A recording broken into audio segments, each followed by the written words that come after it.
And we're back for TCP again. We weren't here last week because, we decided to record 6 videos to cover, 1.5 or maybe 2 weeks worth of stuff that we just, and then the next week we just disappeared. So, we went hardcore for a week and a bit, and then we didn't do an episode at all, and now here we are. And fun fact, we're also going to do another episode this week, so you're going to get a double up because we missed out on a week, so we're going to record this one. I have another one ready as well for the previews. We couldn't not do an episode though because beta happened, more roster moves happened, and just news in general that we needed to cover. So when you look at some of the news, you probably already looked at the sidebar. We have a bunch of APAC stuff happening, Valiant stuff, Chengdu stuff, and of course we gotta get in brother on the. I don't know which corner he's in this time around. But in the bottom left this time. In the bottom left, brother, in the bottom left corner to tell us everything he knows about the infamous Haker on Valiant, which I'm sure no one really knows too much about. I know a little bit about him, but we'll get there soon. But the main bulk of today's discussion is going to be about the beta. And no, Joe's not here. So we have 3 people. We still have 3 people. But no Joe plus Kenobi. Welcome. Thank you for having me. I am glad to be here again to fill in for Joe, who unfortunately is not here. But hey, you have another, Chinese contenders or Chinese Overwatch stan with you today, as you do. So, I'll be filling that role of Chengdu Bob as we go through this episode. Because, and there will be stuff about Chengdu today, yeah. Chengdu Bob is on some it's a pretty big copium right now, I would say. There is a lot of copium going around the Chengdu facility at the current. Yeah. Well, they got a lot of that gone. They don't have a lot of money around the facility, but they do have a lot of copium. Lots and lots of copium. Yiska? Yeah, I mean, you enjoyed your time? I enjoyed my time with the Chengdu news? No. I'm actually physically hurting from this. It's right. I still, I mean, honestly, like the way they did release the players makes a lot of sense. I just don't want it to. That's my take on it. Yeah, I mean, you lost your precious Predator. Your first round draft. Yeah. In the rookie draft, Yeah. Potential rookie of the year candidate. Yeah. Oh, I mean, not even potential. He was gonna be rookie of the year candidate for sure. I think there was no doubt in my mind. Most likely teamless. Yeah. So, what the fuck? Oh, it's so sad. And with that, we're going to kick off the episode by baiting you into thinking we're going to talk immediately about Chengdu, in which case, if you've been successfully blue-balled, you can look in the show's description to find the exact timestamp to go to the Chengdu news, and then come back for the Overwatch 2 beta news if you are that inclined to really get into Chengdu stuff. But we will be properly talking about that in a moment. We're going to start with beta, though, so without further ado, episode 229. Brought to you by Battlecrab, Refine Being, Bronzebot, Bruhal, Chare, Commissioner, Picasso, Chris R34444, Cash 67, Lolshin, Porkchop, Sammy, Rick, Same, Volamel, Smooth Nuts, and Your Misery. So by now, there's been, how many days about it? We've been there for a few days now, 3 or 4 days, give or take. Longer if you've, obviously, by the time this video goes out and you've seen this. Everyone here on the panel today has had a chance to play the beta. I've obviously played the alpha as well. And last time we talked, obviously the beta wasn't out yet, but I believe was the alpha was it alpha news yet? Was the embargo lifted or no? I can't remember. No. Last time we talked. Well, last time you guys talked, I don't know. Last time I was here, it wasn't. I know that, but does Yiska remember last episode? I think it wasn't lifted. Wasn't even lifted, so we didn't get to talk about alpha last time. Yeah. So we got a lot to catch up on. So there's not that much to talk about with the alpha. It's basically the same as the beta. To be fair, a couple changes here or there, not too many. So the first thing I guess we can sort of look at is, I mean, I'll just go over the facts. We'll go over some of the details about what the beta is. So it started on the 26th. On the first day, there were no drops. The drops didn't start until the second day for whatever reason. I'm not too sure why they did that. It would have made more sense if drops were on the first day, but whatever. I appreciated the viewership boost anyway. I was part of the drops campaign. I specifically had to stream between 3 a.m. and I think it was 11 a.m. local my time, which was really, really bad for me. I was really tired. And then I had to go to a meeting afterwards as well, which I was not pleased about. And then I had to go to a tech meeting in the afternoon, so I barely slept. But then I had to do some Valorant casting the next few days, so I was like full Overwatch mode, and then I had to switch, and I guess now I'm done with that. I can go back to Overwatch mode. But yeah, so that happened. We had a really successful beta drops event, which again only took place over 8 hours. So you needed to specifically watch a curated list of streamers during an 8-hour period, of which you need to watch for 4 hours out of the 8 hours, and you would get a guaranteed beta drop. And during that phase, we peaked, we being the entire Overwatch/Overwatch 2 category, peaked at 1.5 million viewers, which is certainly the highest Overwatch has ever had in its entire history of a game. And one of the highest that Twitch has ever had, generally speaking, comparing it to, I think their highest would have been the Valorant one at 1.7, right? So we were getting there. XQC, I think, broke one of his own personal records. He got over 300,000 viewers just himself, which is huge. And we had most of the big streamers that played Overwatch play again. Some of the Tatman, Moon was there. And some other huge streamers like Pokemon was playing, Dr. Disrespect, Courage, all those fellas were in as well. And so it's not even just on Twitch. You got a lot of YouTube guys on there as well that were bringing viewership. So yeah, fun day. That was like the peak of Overwatch in many, many ways. So it was a brilliant day. But now it's almost a good thing that we decide to record now, because we get to kind of, see how things fared after it's cooled down a bit. It's cooled down quite a bit now, actually. So where are you guys at now? How did you react to the beta? What were your initial impressions of the beta? Just surface level for now. And how are you feeling now, nearly a week later, almost a week later? I think...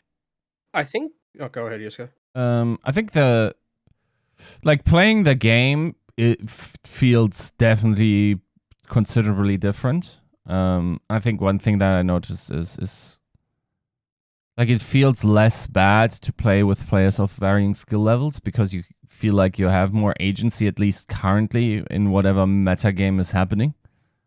And I'm sure that to a decent degree that is just true for Overwatch 5v5 with less shields now.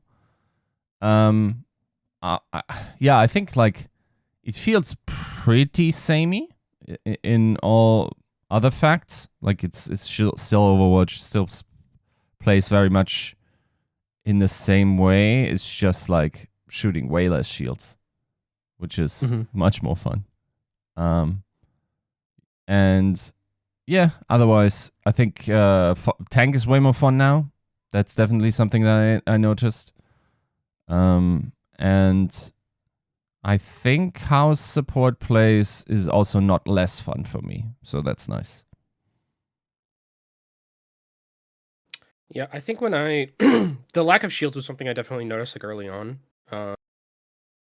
It did feel, kind of wonder why people are complaining that it's oh, this feels like Overwatch 1.5. It kind of wasn't really touted as anything different. It is at its core the same game, just moving into 5, and it feels like Overwatch, like Yiska said. I think one of the things that I take some getting used to, at least for me, because I played Flex Tank when I played Overwatch 1 a lot of the time.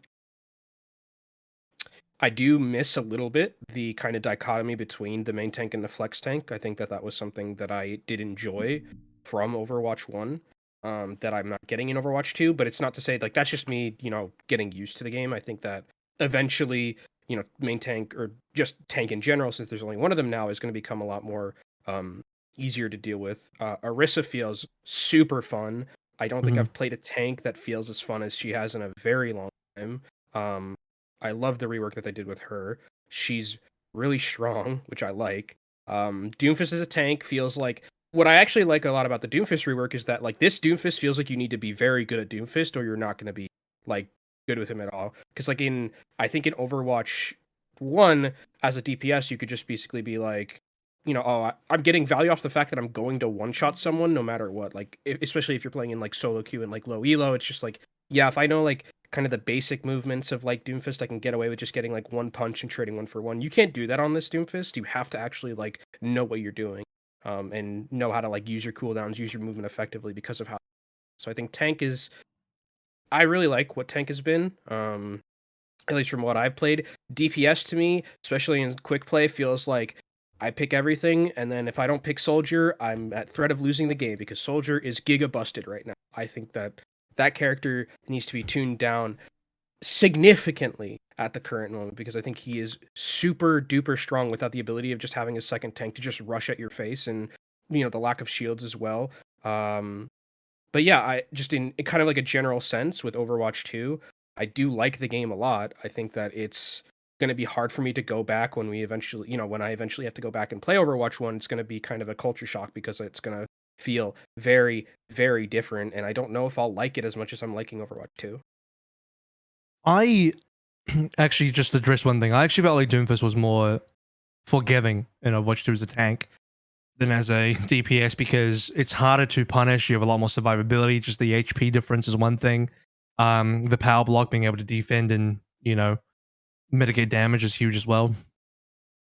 So But you still have to know how to like move with him, is what I feel. yeah, Like he's to still a get high value out- skill, Yeah. a high skill ceiling character for sure. But I couldn't play Doomfist in Overwatch 1 at all because I found him quite hard to play. And you make any mistake, you just get punished. You die pretty quickly. You have a lot of mobility, but you get focused really hard, and you don't have the HP pool to survive. In Overwatch 2, because of your own damage mitigation and your ability to have more health to play through, and just the mechanics being slightly easier, the fact that I just have to jump in like a Winston jump, which is I can just use my monkey brain to do, makes things a lot more easier at an entry level for me. So I think they've kept a lot of the skill ceiling while maybe lowering the skill floor just a tad, just enough for people like me to get in as a tank, as a mainly tank player.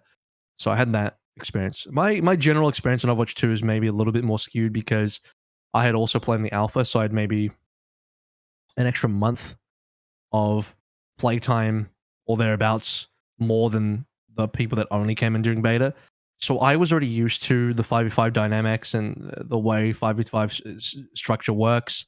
Also, I spent a lot of that time in scrims as well. So kind of discovering the game and learning the game with the pros at the same time. And obviously that accelerates your approach to the game and your understanding of the game.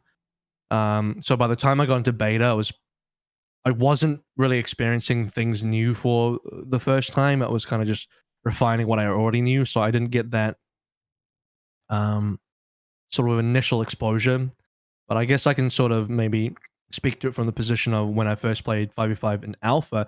Yeah, it was a pretty different experience. I wasn't obviously used to the one tank thing, and how all of that worked. And I was discovering the nuances with having one less tank and what that meant, because it's not like they just deleted a character. The game play and the space and how everything works changes quite a lot with one less tank. As you even said, just one less person to peel for you, one less person to shut down a soldier makes a big difference. And funny enough, Soldier wasn't getting any game time early on in Alpha. It took a while for people to discover that he was good. He didn't get any changes, didn't get any buffs, wasn't touched at all. He has a DPS passive with the move speed, but all the DPS have that. No one expected Soldier to be good until, I guess, teams started experimenting and trying stuff out. And then eventually, he started catching on it. I was going to ask you, was that because Sojourn and Tracer were so good that they didn't want to play Soldier and they just thought that Sojourn... Because I know like Sojourn and Tracer got nerfs like in the alpha. True, yeah. Was it because that people were just like Sojourn and Tracer are just like must picks, we don't really want to play Soldier? A lot of it is like people have things they're already good at and ideas in their mind of things they're bringing over from Overwatch 1 that should work in theory. So Tracer was really good. I think Tracer's still fine. She's just harder to get value because of the damage difference now. What is it, 4 damage instead of 5 or something? It's 5 instead of 6. Oh, yeah. Either way, yeah. She lost a point of damage, which makes a big difference in the bigger scheme of things. But Sojourn was very strong in the alpha. She was exceptionally powerful. Everything she did was better. Just about her entire kit got nerfed for beta. pretty much every single piece of ability, every ability she has pretty much got nerfed. So yeah, she was wildly strong. She was like a must pick in alpha for I think every single scrim, and I'd watch almost every single team. So she was so good that there were brawl compositions. I'm talking like Rhine or Zarya with the Lucio, Moira even running at you, Reaper style, and then randomly you just played Sojourn just because she was good. She has no synergy with the brawl composition. She does nothing in the brawl composition at all, but she was simply too good to not play. That's how good she was.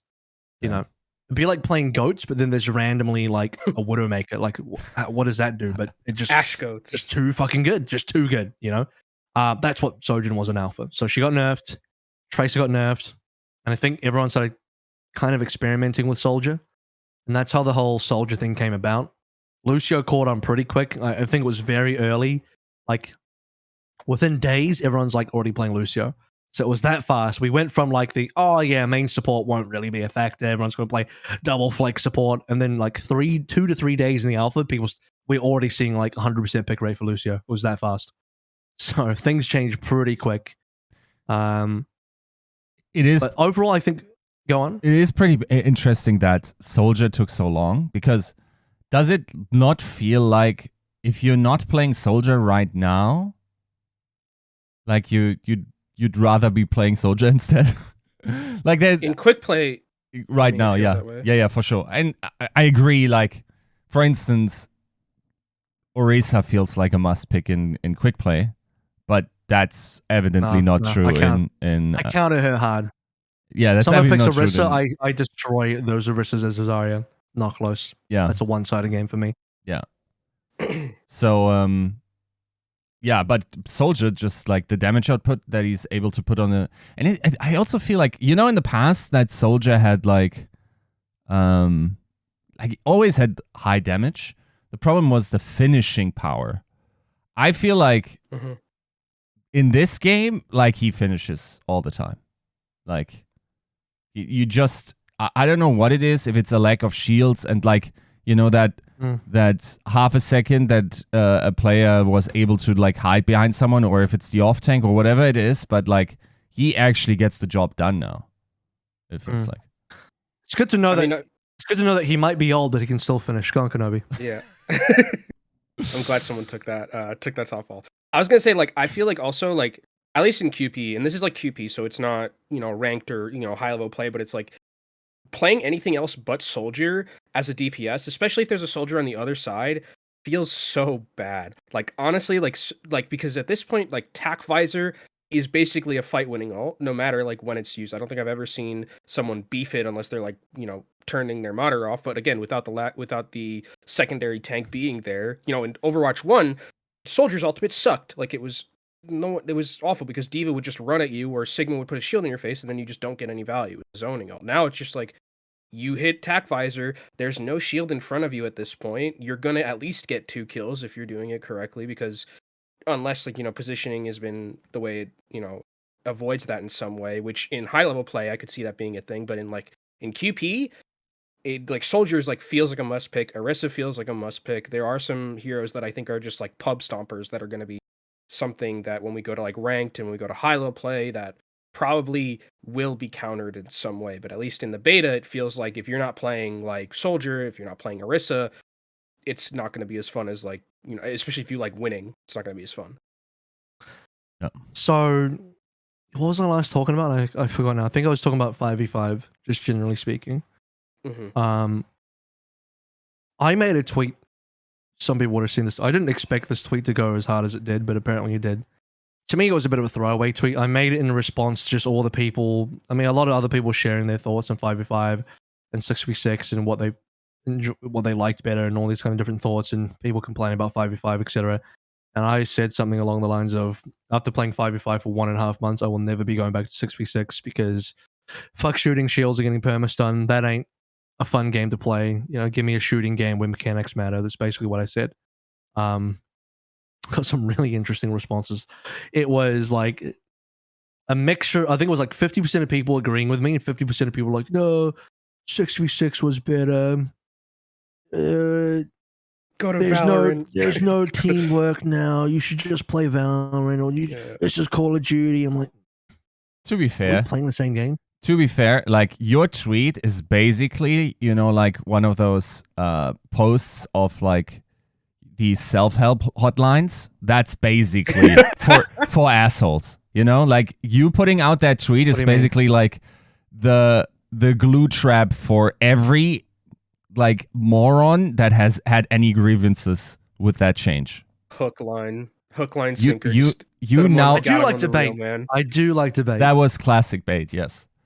Yeah, bit of a masturbator. As you know, some of the responses I replied to, some of them I just couldn't even be bothered. It was just like too much effort for me.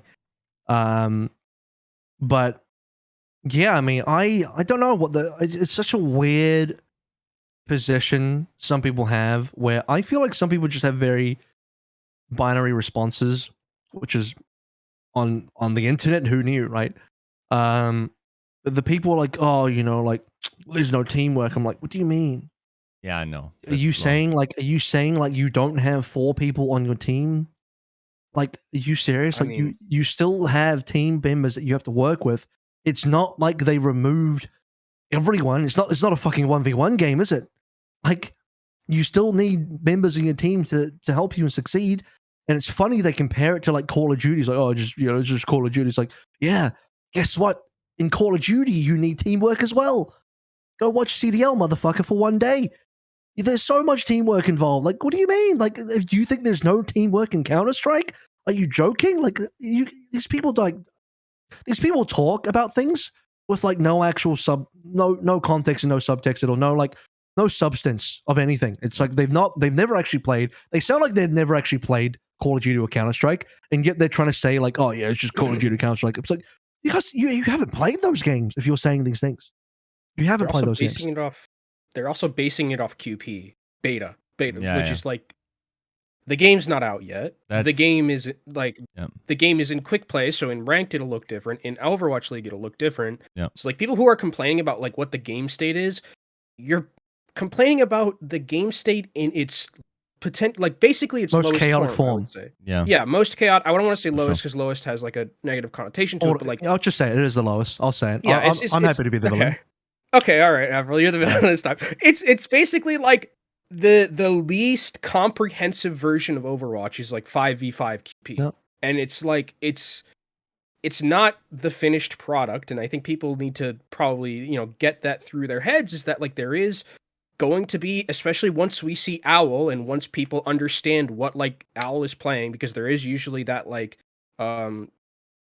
connection between like what we see the players play on like the highest stage and what people are going to be playing in QP or in ranked whenever that is to come out. Like what's happening now is like, besides Soldier being very good, and that's kind of like what we heard from like scrims and stuff, like anything, like there could be people who are great at Soldier. And I saw a Shy montage where post nerf he's still like Goomba stomping kids in QP and in the beta. Like there is still that possibility that we see a bunch of different things, but to compare it to like Counter-Strike or say there's no teamwork, like what game do you know it's a competitive esport that doesn't require teamwork? Like it's funny because they say, oh, it's deathmatch, it's like Counter-Strike, and then like you've completely lost credibility once you've said that sentence. It's like you can't say deathmatch and Counter-Strike in the same sentence. No, like you were really stupid if you fucking said that. Yeah. Like that is the ultimate proof that you've never fucking touched Counter-Strike in your life if that's the sentence that you've said. Like, and the people responded to me saying shit like that. I'm like, my God. Yeah, I can't even. I'll lose brain cells. It's just like, I know they're just parroting and they're just parroting each other. It's just this whole echo chamber of like, well, some other moron said it, so I'll just say the same thing he said without any actual knowledge of the same thing or knowledge of whatever. But what the other thing I don't get is like, well, what's different? How is this more chaotic? Well, first of all, the bone I'll throw is it is technically more chaotic because, you know, it's new, and so people are just doing random shit. And when things are new and you don't know what a defined meta looks like or a playstyle looks like, you're just kind of doing whatever. But I'm not gonna lie, playing Overwatch 1 quick play, not that different. People still doing random stuff. People not working together. The TBS and tanks running away from you if you're a support. Everyone just does their own shit. You have a Genji solo on a flank doing whatever the fuck he wants. You have a solo hog running to the other team doing whatever the fuck he wants. How is that not deathmatch? Tell Yeah. me how that is not how is that not deathmatch and Overwatch 2 is? It's the same shit to me. Looks Yeah. the same to me. Yeah. I can't tell the difference. Yeah. So I'm not, I think people, you guys know that meme of like this like super high tech city. It's like, this is what Overwatch would look like, blah, blah, blah, blah, Oh, blah. yeah. It's just like this. People think that's Overwatch 1. People think like they look at that meme of like the year 3000 city, they think that's Overwatch 1. And they think Overwatch 2 is just some like, some shanty town. I'm like, just like, what? How, you guys are all looking through like mega rose tinted glasses if you think that, because everyone's like, oh, there's no team play now. I was like, what team play existed in Overwatch 1 for you? I'm not talking about the Overwatch League. I'm not talking about scrims. I'm talking about plat lobbies or quick play, where I never saw a shredded team play in my life. I've never seen team play there. No, you're right. So please tell me what teamwork is suddenly missing from the game. I can't see it. I'll even say, like, whenever someone says like the main tank off tank synergy, bro, don't lie. I've been in diamond lobbies. That shit doesn't exist. It doesn't. Like, the diva is on their own playing like fucking Cyber Genji. Like, there's no synergy, dude. Like, nobody plays with synergy in this. There isn't, but like when I missed I missed the tank synergy. I missed it like when I play with like friends and we both like, rock the tank. I think that was something that I like for sure. enjoyed. And like also in like the highest with like Overwatch League, but like when I'm fucking playing QP solo tank diamond in Overwatch 1, I'm lucky if I get a main tank with me and I'm playing flex tank. I'm lucky. Because usually it's some doofus playing Hog who just does nothing the entire game, or, picks Zarya when I'm already picking Sigma and we just don't do anything. So, I mean, I don't know what kind of teamwork these people are expecting in your diamond lobbies, because you're not getting it. Sorry, it's not going to be that different. The only difference is that this time there's only a singular tank. So, like, what's up? Like, what are we doing here? What do you want? In some ways, the team play should be better with a solo tank, because the one tank kind of sits your own. The one tank kind of sits your own. The whole team's pacing. You'll have to kind of follow one person. I mean, best of luck to if that person's good or not. But that's the dice roll you get in the team game like this. But you don't have to necessarily. Like, I feel like it's way more possible to be on the flank just unexpectedly with pretty solid like map and timing, map awareness and timing, and just like get on the tail and just like. Even if the tank is bad, like, you still can make a difference now. While before, like, now you have an off tank that's probably like shutting that shit down. I don't know. Like, it's just like, it's the whole. Here, there's a lot of positives to 5v5. And I'm never going to fit that in a 240 character tweet. But I think here's the other triggering thing. I actually legitimately, this sounds false, but legitimately, I did not think that this line would be triggering to people. But I said in my tweet, now we can finally have a game that's an FPS or something along those lines. And apparently that was the part that really bothered people. Yeah. And I didn't think too much of it at the time. I like, honest to God, and I'm atheist, honest to God, so my word means something here, is that I didn't think that was going to be a big deal. Like, to me, I thought that would be pretty normal. Like, it's a literal FPS game. You're a first-person shooter. You're shooting guns in the first person. Hello, it's an FPS game. And somehow, I ended up in an internet argument. I don't know why I decided to respond to this person, but I did, because I'm a masochist, apparently. And we had and I had to check myself just in case I was dreaming, because it felt like I was in dreamland.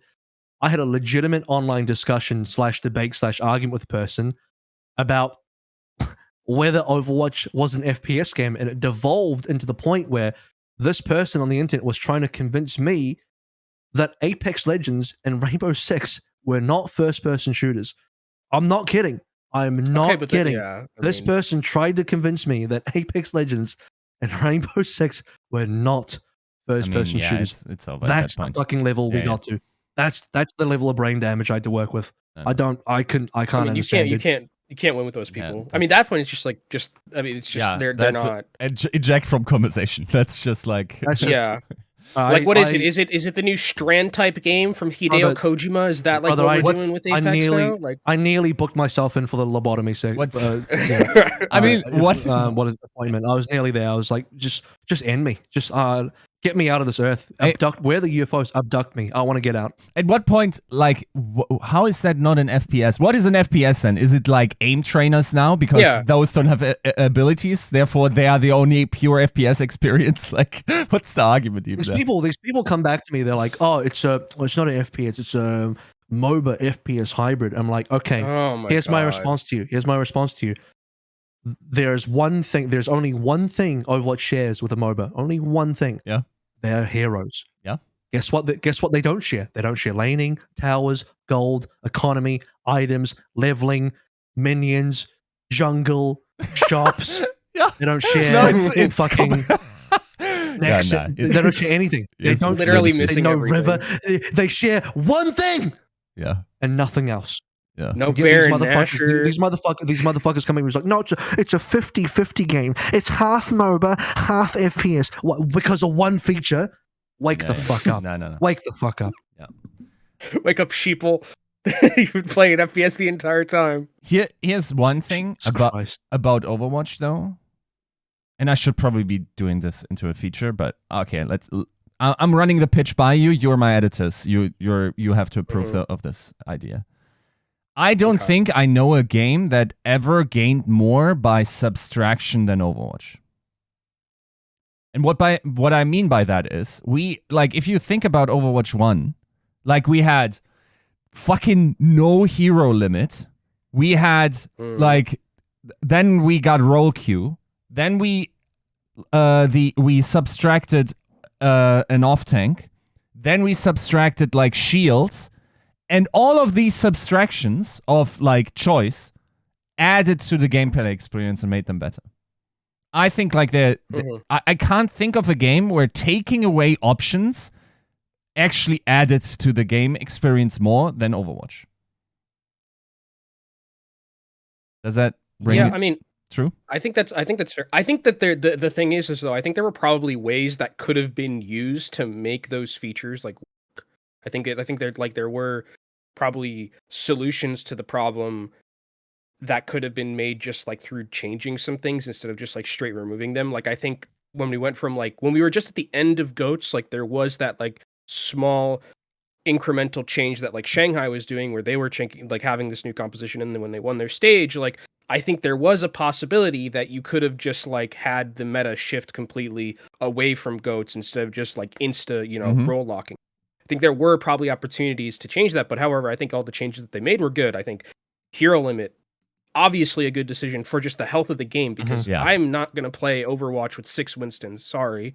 I'm not going to, roll queue a good change. Same deal. I'm not going to play with just like a bunch of just like different people running some stupid shit for DPS. People are still like, oh, they introduced roll queue. Why is roll queue in Overwatch 2? Oh. Yeah, I know.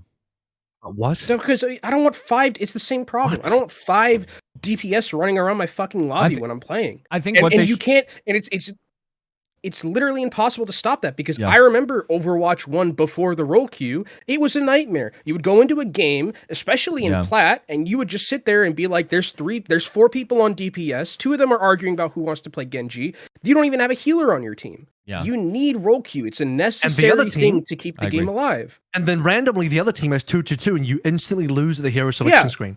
You lose. It's like, why even bother playing? You at that point quit. Like it is a literal loss in draft. Your team is 5 DPS, and the other team is 2 supports, 2 tanks. You just lose. And you just lose. I think it's fine to have that option. Like in my mind, like always having a quick play, like no hero limit up, knock yourself out. Like just get into your mental asylum and just play that. For all I care. But get that shit away from my rank play experience, because that one actually like physically hurt me to try to get people onto one page. And it's like it's not possible. And also like you have to not just nobody feels this way in gaming seemingly, but like I then have to feel responsible for your gameplay experience. Like if we now have to be in a social situation where we have to figure out whatever we are picking against what we find fun. And that social situation will always favor people that are very, selfish, and will always be carried out on I paid $40 for the game. Yiska, I paid $40 for the game. Let me play what I want to play. The best gaming experiences, I think, are the ones that are actually the most limiting, because, and the reason for that is because there's a sense of direction in the game. Yes. Look, I think sandbox games, I think sandbox games are great. Yeah. Play Minecraft, play GTA, yeah, play your sandbox games. It's fine. But those games are specifically designed, marketed, and meant to be sandbox games. Like, the gameplay direction of sandbox games is to be a sandbox game. If your gameplay direction is not to be a sandbox game, then it better be fucking direct in another another direction, because what is it then? Define your game. Yeah. And the more defined the game is, the better the gameplay experience is. Yeah. And is it going to turn away some people? Absolutely. But listen, for the people that are looking for a specific experience, they're going to get that instead of the Looney Tunes of whatever it was previously, with no locks of anything, and just you can play fucking 6 Winstons, right? It's just bullshit. So, some of the most popular games in the world, some of the best selling, some of the best, highest player number, most well received games are just very direct. Here is your playing experience, and that's exactly it. And look, even the GTAs of the world, it might be sandboxy, but it's still direct in that way, where it's just like it's there are still limits, there are still rules into what you can do, but that's the game that it's marketed as. It's not just a completely free will game. And if you're playing a MOBA, you're playing specifically a 5v5 on 3 lanes with a river, buying items, leveling up, and destroying the enemy base. It's the exact same gameplay experience, extremely limiting, but it's good. That's the thing about Overwatch anyway. Like, despite us limiting everything, Overwatch is still one of the more chaotic experiences, right? Like, if you think about how your gameplay loop works in CS, like, I learned the map, and now every player, I think, like, even from gold up, has an idea, at least at the start of the round, what kind of line of sights they have to avoid on, like, Dust 2. They know very clearly, like, the rules of engagement for that map very clearly. That doesn't exist in Overwatch, because you have way too many maps to have that particular knowledge, right? Like, there's no rule or playbook for the general player base in how you approach a specific point. Like, there's no... Even if you think about, like, the more popular maps in Overwatch, like, it's not like the community has, like, figured out how to attack King's Row A. Like, it's still fucking, like, trying to... It's still monkeys on typewriters every single time. Right? So, like, the gameplay loop in Overwatch is already very chaotic and, like, honestly, like, sometimes overbearing to me. And I think I have a lower threshold for what kind of chaos I can stomach in my games. I noticed, for instance, yesterday, like, we were playing with people, and, like, we were all in Discord, and, like, I noticed, like, if the conversations are not about the game, then, like, that's already too much, like, chaos for me to handle Overwatch now. If that makes sense, because, like, the gameplay loop is not standardized enough for me to have, like, the free mental capacity to think about other stuff, because I'm on auto mode in Overwatch. Because there's way too much to think about. In CS, there isn't. Yeah. Right? Like, in League, there isn't. Like, I'm laning now. I'm in my lane. I know, like, the rough rules of engagement. Yes, I need to think about certain stuff. Yes, I have to have the mental clock of, like, whatever the jungler is doing, whatnot. That's still pretty much, like, learned behavior that I can autopilot. You can never autopilot how Overwatch is being played generally. Well, you certainly can in other ways, more negative ways, Yiska, but, I won't... I'll limit I'll limit how much I complain about Mercy today. As when bringing up games like League of Legends is really interesting, because when you look at how that game has evolved since day one, there's only been more limitation and restriction in terms of how you can play the game. When I say how you can play the game, I don't just mean, like, what's meta. I mean, like, no, Riot are literally restricting how you're going to play the game. Kind of like, role queue and 5v5 and that kind of stuff. And it's all positive. And the reason why is because it's a more defined gaming experience. And this is how I know role queue works and role queue is the way to go. It's because League of Legends had role queue, before we did, and they've had it for a while now. And it refined the gameplay experience to a much better game, because before that, here's what would happen. You'd enter your blind pick lobby, and you'd fucking, depending on how quickly you connect to the lobby, you'd spam support, top, mid, ADC. You spam it as fast as possible, and then inevitably 2 or more people would spam the same thing, and then usually the etiquette is the first person who put the thing in gets the role. But then inevitably the other person gets upset, and then the other person's like, "No, I'm not going to do that." And then what happens is 2 people pick mid laners, and then you start the game, and then both people would run mid, and neither of them would give it up, and then you'd have this one solo ADC at the bottom with no support, and your entire game would be fucked. And that was exactly. That's exactly pre-roll queue Overwatch. 5 DPSs, maybe 1 support, and your whole game would be fucked. But beyond that... And I think it happened at a higher rate than it ever did in League. I think in League, like even if at the worst of times, you had like these games that were just thrown off the roll queue, like maybe 40% of the time, like peak. In Overwatch, I felt like no hero limit. Bro, I swear to God, 80% of my lobbies were unsatisfying because of that social reason that like people want. And it's, to a degree, it's rational to only be responsible for your fun in a video game, right? But that social contract made it so, like, it was very hard. If you cared about winning and about playing the hero that you played with, it was almost impossible to have fun. So, go on. I was gonna say, like, I know a lot of people like hate roll queue. I know Dunkey made a video like. Oh, we're getting there. We're getting there. Oh, we're getting to that one. Okay. Oh, don't like, wait. I mean, I watched the video and I was like, okay, this is awful. Like, not and like I love a lot of Dunkey's content, but this clearly was not made from like the perspective of like the future of Overwatch is a competitive game, because I don't think you understand how bad it's been. Like, League has made so many adjustments and restrictions. Like, even more recently, do you remember when like Yi Taric mid funnel was a thing, and like you could just basically win games in 15 minutes because your Yi would funnel from the Taric in mid lane?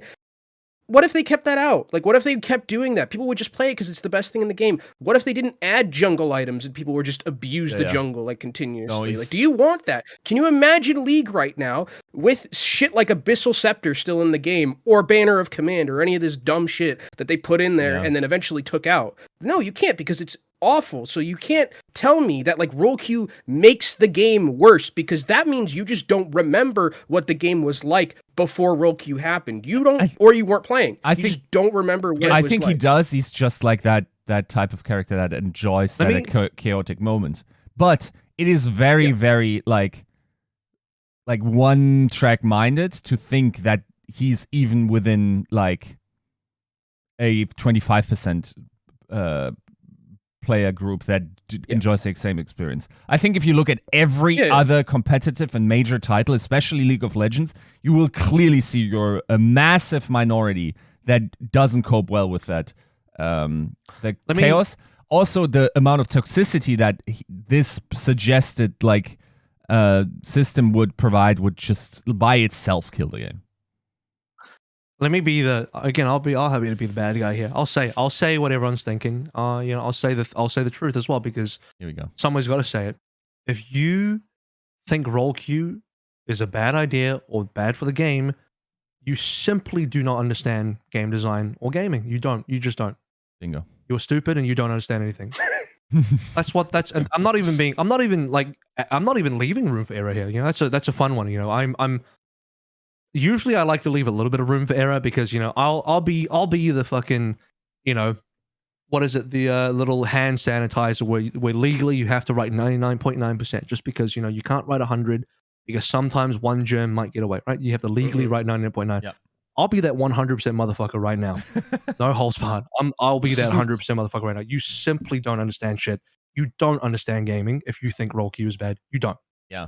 No room for error. Not even 0.1. You simply don't. 100% motherfucker is me right now. So, because I'm ready to wipe out all the gems. I'm ready to fucking nuke your shit. I'm wiping out all the gems today. So, not a single 0.1 of you motherfuckers surviving me today. So, yeah, I mean, what was the last thing I was going to say about roll queue? Is that There's like no downside to you wanting to play your role and then actually getting to play your role. Yeah. Right? Oh, that's so IQ, good.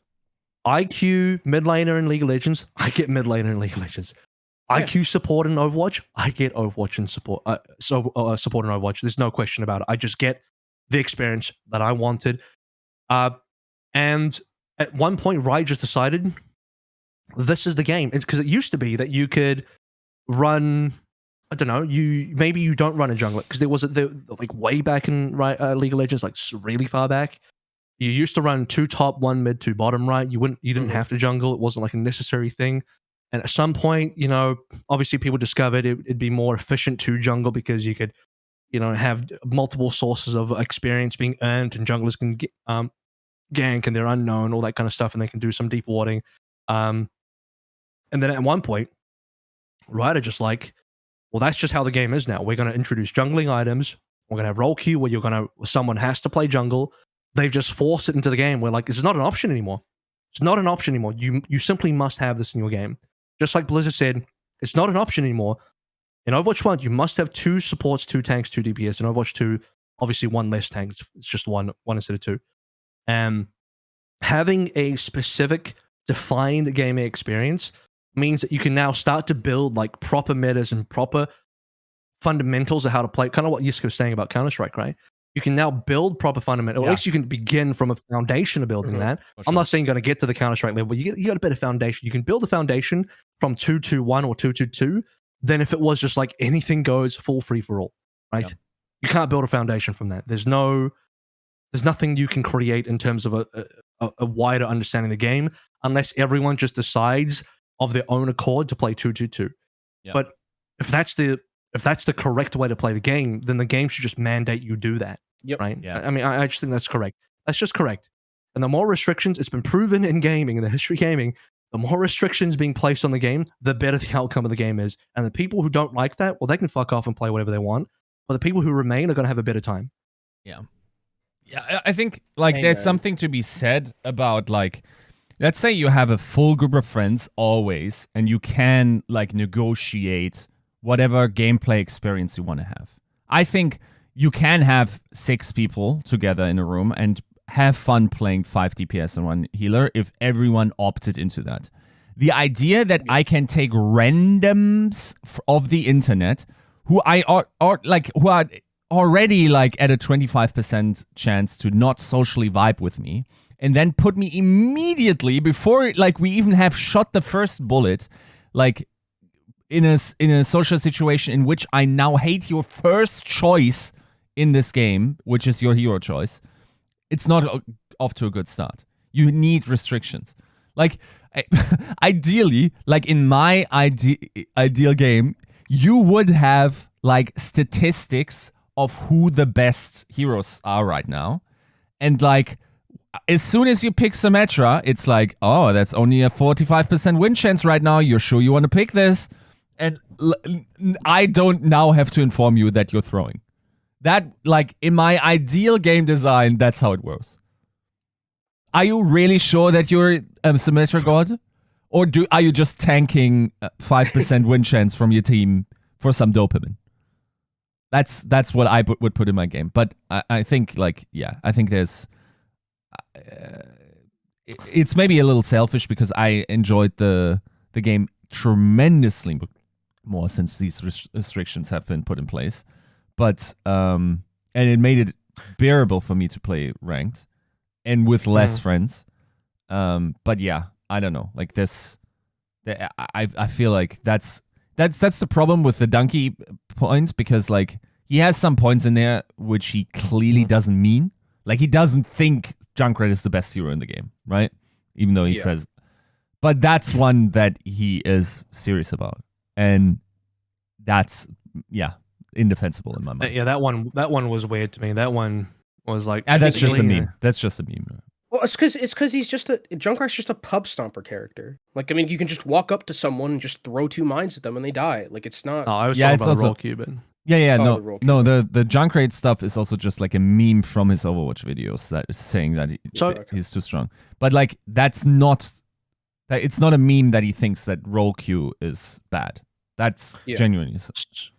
So before we get too deep into the critique of that video, and the part of the reason why I want to critique it is because I do feel like his general outlook, opinions, and thought process on all this kind of stuff is kind of reflective of the general casual gamer player base. Fucking normies. Yeah, those kind of people. And so, yeah, in a way, he's like the normie mouthpiece, right? So, like, unfortunately, his video is going to get a fucking shitload of views, and people are just going to parrot everything he says, because I don't know, they're willing to sheep his opinions, I guess. Let's see what it's and look, Kenobi, people are willing to sheep my opinions, but at least I'm correct. So, yeah, his video has 3 million views. Anyway. As of right now, his Anyway. video has 3 million views. Exactly, and there'll be more. There'll be more. Trust me. Yeah. So before we get there, I do want to address the other side because I do like to play devil's advocate, and even against myself all the time. I play with myself all the time, including devil's advocate against myself. So here are some. What are some real criticisms of Overwatch 2 and 5v5? Let's not get into we can talk about the marketing side of it in a bit. We definitely will, but let's talk about some of the more genuine critiques of 5v5 or genuine critiques of Overwatch 2 as a game, and maybe where it's kind of headed. Does anyone have like any really genuine critique that you're concerned about of the game so far? Because I think that's worth talking about.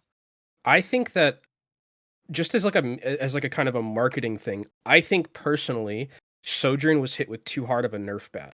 I think it would have been very good for the game for Sojourn to be like prevalent as she's released, because you want like the new players, especially coming out of beta, you want them to like be playing the new stuff. You don't like, yes, you want to be playing some, but like realistically, like Soldier's the same character and he's the best character in the game right now. Right? You want some of that new. I mean, I know that she was like turbo broken, right? To the point where it was like must pick, but I think you just like tune that down a little bit. My counterpoint is that would it be acceptable to say that Sojourn isn't too nerfed? It's Soldier being too strong. I don't think Sojourn is being too nerfed. I think she's fine. From what I understood, think about it like this. If Soldier 76 was removed from the game, would people play Sojourn or not? I probably they play Sojourn.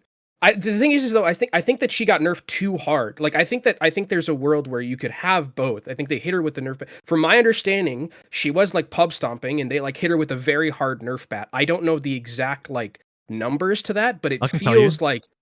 Okay, go ahead. All right.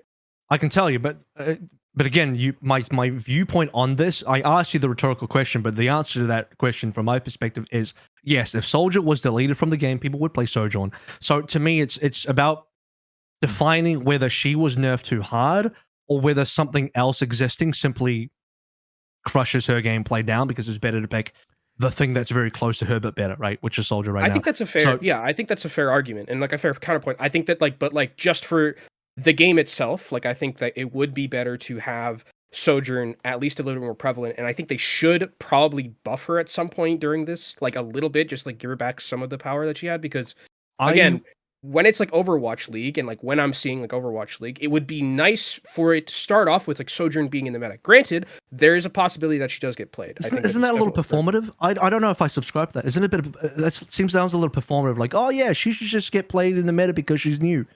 I don't no, but subscribe to that. She was already like, if she was already good and you're gonna nerf her to the point extent where it's like there's obviously like heroes that I think that game designers want to be in their metas a lot. I think that League has definitely shown where they're like they will specifically avoid certain nerfs to like actually have something be continuously played. Well, there's maybe, I'm not going to get into the whole too much conspiracy theory about it, but there's at least a line of motivation if Riot do that. I don't know that they do, but if they do it would be because they want to sell the new character skins, because you have to actually buy the champion to play them. It's not the same in Overwatch, it's for free, so there's no motivation to force or to encourage people to play the new hero or the new champion. I just think they hit her too hard with the bat, with the nerf. Well, let me tell you what they did. The power slide used to be 5 seconds. I believe it's 8 now. The E, this is probably the biggest nerf. The disruptor shot, the E, used to do 300 damage. It does 200 damage now. 300 is fucking crazy. Just by the way, 300. Bro. I heard that was apparently a bug though. They said it was a bug that was doing too much damage. Okay. So that wasn't a nerf so much as it was a bug fix. What was the other one? The railgun charge less used to allow you to do used to allow you to get a higher like you'd get to your maximum charge, you'd get to like a break point of damage quicker. So you used to be able to get like I think 200 damage headshot with a railgun at 70 charge, That's or maybe 70. even 65. Okay, yeah. And now it's more like 80 or 85. I haven't tested in a while. It's I think it's like more like 80 now. Yeah, So yeah, yeah. we've changed that as well. So the breakpoint has changed in terms of how much charge on the rail you need before you can achieve a one shot. And what else was that it? I It think does feel. I mean, so what I would do is I would probably, if I'm game designer, I probably switch the 5 seconds to 8 seconds. Probably make that like 6.5, somewhere like in the middle. I think would be a good. 8 seconds feels like a lot for a mobility cooldown, especially when soldiers in the game who can. Yeah, but soldiers in the game who can literally just sprint anywhere. At But again, whatever. that's because. But is that because Soldier's too fucking good? This will we go back to the same question I asked. I think Soldier is. I think It's Soldier because is. Soldier's too good, isn't it? Which means Yes, but I think also the amount that they nerfed her is too much. It can be both. I think there's both of them in play here. I think Soldier definitely is extremely strong, but I think the Sojourn got hit with the nerf bat probably a little bit harder than she needed to like make her in a viable state. Because like I mean, if Soldier's not in the game, you're playing Sojourn, but you're playing a very not great version of Sojourn that is still pretty, I think, annoying to pilot from like a quality of life like stand. It's not like they need to just have Sojourn be the best character in the game. They just need to bring back a little bit of the power for quality of life, because right now it's like there's no reason to pick her over Soldier 76. You can have both Soldier 76 being broken and Sojourn needing to have some of her power back. I think they both exist in the same world. I mean, you can make the same argument with Tracer. Soldiers also replaced Tracer because she got nerfed as well. Yeah, But, I mean, but- Tracer's another thing. Avril, but like I think what Avril is generally saying is like if Soldier wasn't that overpowered, then Sojourn would be played. We wouldn't have that issue. I'm not 100% on that. I think there's a world where actually a lot of people would go to Widow, and I think we see that more in scrims now, where, like, yeah, for instance, I'm picking Sojourn over McCree. Cassidy, right? Yeah, I'm picking over what is a comparable Ash. character? You're Ash. 100% picking her over Ash. Picking her over Ash. I'm not sure if I'm picking her over Widow though, and that's. I think there was another sort of like what people told me was like it felt easier to land rail headshots, and maybe there's something to be said about the thickness or the ease of like hitting that headshot hitbox. That I don't know what it's like. got harder. yeah, so there's something changed about the hitbox. I don't know what it was, but it is more difficult to hit rail headshots now. Yeah. Than it was in alpha. But there's a problem. The tricky part with that is if you make it too easy, then she's too successful as a one-shot character. And Yeah. I'm generally against one-shot type of characters. The only reason why Widowmaker I hand wave that one and just allow it is because she definitely had back in the 175 HP days and still has, despite the 25 extra HP being added, enough weaknesses built into her kit, enough deficiencies that I feel like, there's enough downside to make it worth it, and the mechanics are hard enough that it is rewarding. You have to be quite good to be successful in Widowmaker, because you can't just on Sojourn you can slide around, walk around, press your E button, get some AoE damage, spam left click like a soldier, and you can still be pretty successful. On a Widowmaker, you just play your right click headshot, and if you don't do that and you can't do that, you have no value on the team. Your ultimate's not that great. It's an okay ultimate. Otherwise not that great. She doesn't offer anything to the team except for like you just have to simply snipe people. So she's got enough weaknesses that I don't mind her existing in the game. Sojourn is a character that I don't even know that Widowmaker replaces her, just as a counterpoint to Yiska, because Widowmaker has still a lot of weaknesses on maps that don't favor her, whereas Sojourn you can play far more flexible on medium range maps. You don't have to play her on escort only. You don't have to play her on only Dorado, etc. You can play her on so many other different types of maps. Her high ground accessibility in terms of mobility is insane. Like high ground mobility is at a premium in a game like this, which is why I'm okay with the nerf. I've seen maybe 6.5 seconds would be okay, Kenobi. But the 5 second, when I saw that and I saw how she was being 5 played, seconds is too. Yeah, bro, she was zipping around the map. That's my point, is that, like, they I think they hit her too hard, and I think that there is a world where, like, if they hit her, like, a little bit less, like, maybe if you cut all the damages, like, or all the nerfs in half, I think there's still a world where, like, it's not just Sojourn. Sojourn probably gets played at some points due to either favorability of the player or, like, it's actually kind of comparable in terms of the DPS output. Now it's just, like, Sojourn's been nerfed so hard into the ground that I mean, you said it kind of like Sojourn was being played a lot, and then she got nerfed, and then they had to experiment a little bit with, like, other things like Soldier, and Soldier became this really big Right. powerhouse. So I think they, like, for sure, I think Soldier needs to be nerfed. Like, that, I think, is a problem that they have right now. There's something needs to be changed about that hero's numbers and tuned down, because it's pretty gross, the amount of damage and survivability that this character has in the current moment. Right.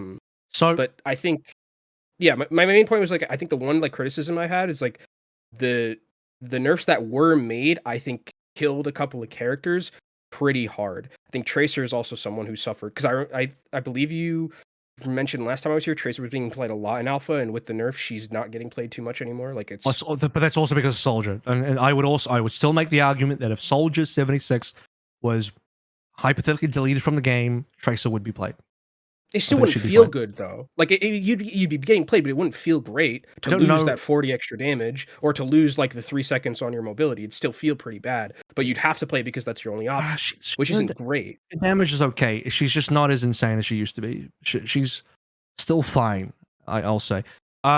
Okay, so moving away from just like straight nerfs and stuff, because also I don't like one thing dominating a meta too hard, but I'm also okay with things not being played, because not everything needs to be I agree. played in a particular meta, and you know, not all 33 heroes can be viable. Somebody's going to have to cop the big L and not get played. It's just how it is. And you know, different heroes take turns holding that L. So that doesn't mean I want Salt to remain meta. I think he should be changed. He should be hit with some nerfs, but I don't think. Yeah, I'm not mourning the loss of Sojourn and Tracer as much as other people, I guess. That's the thing. In my mind, you should have probably Tracered Sojourn, if that makes sense. I think that's a okay. There's a twofold reason why I think this is. The first is superficial and, like, unfortunately marketing based, but I think if a lot of your promotional stuff is around Sojourn, then Sojourn being like this staple must pick, that he is sort of like Tracer was for a large part of Overwatch 1, where it is strong but not overbearing, is a good place. And then the second one is, I think you can make Sojourn a must-pick character without feeling unfair.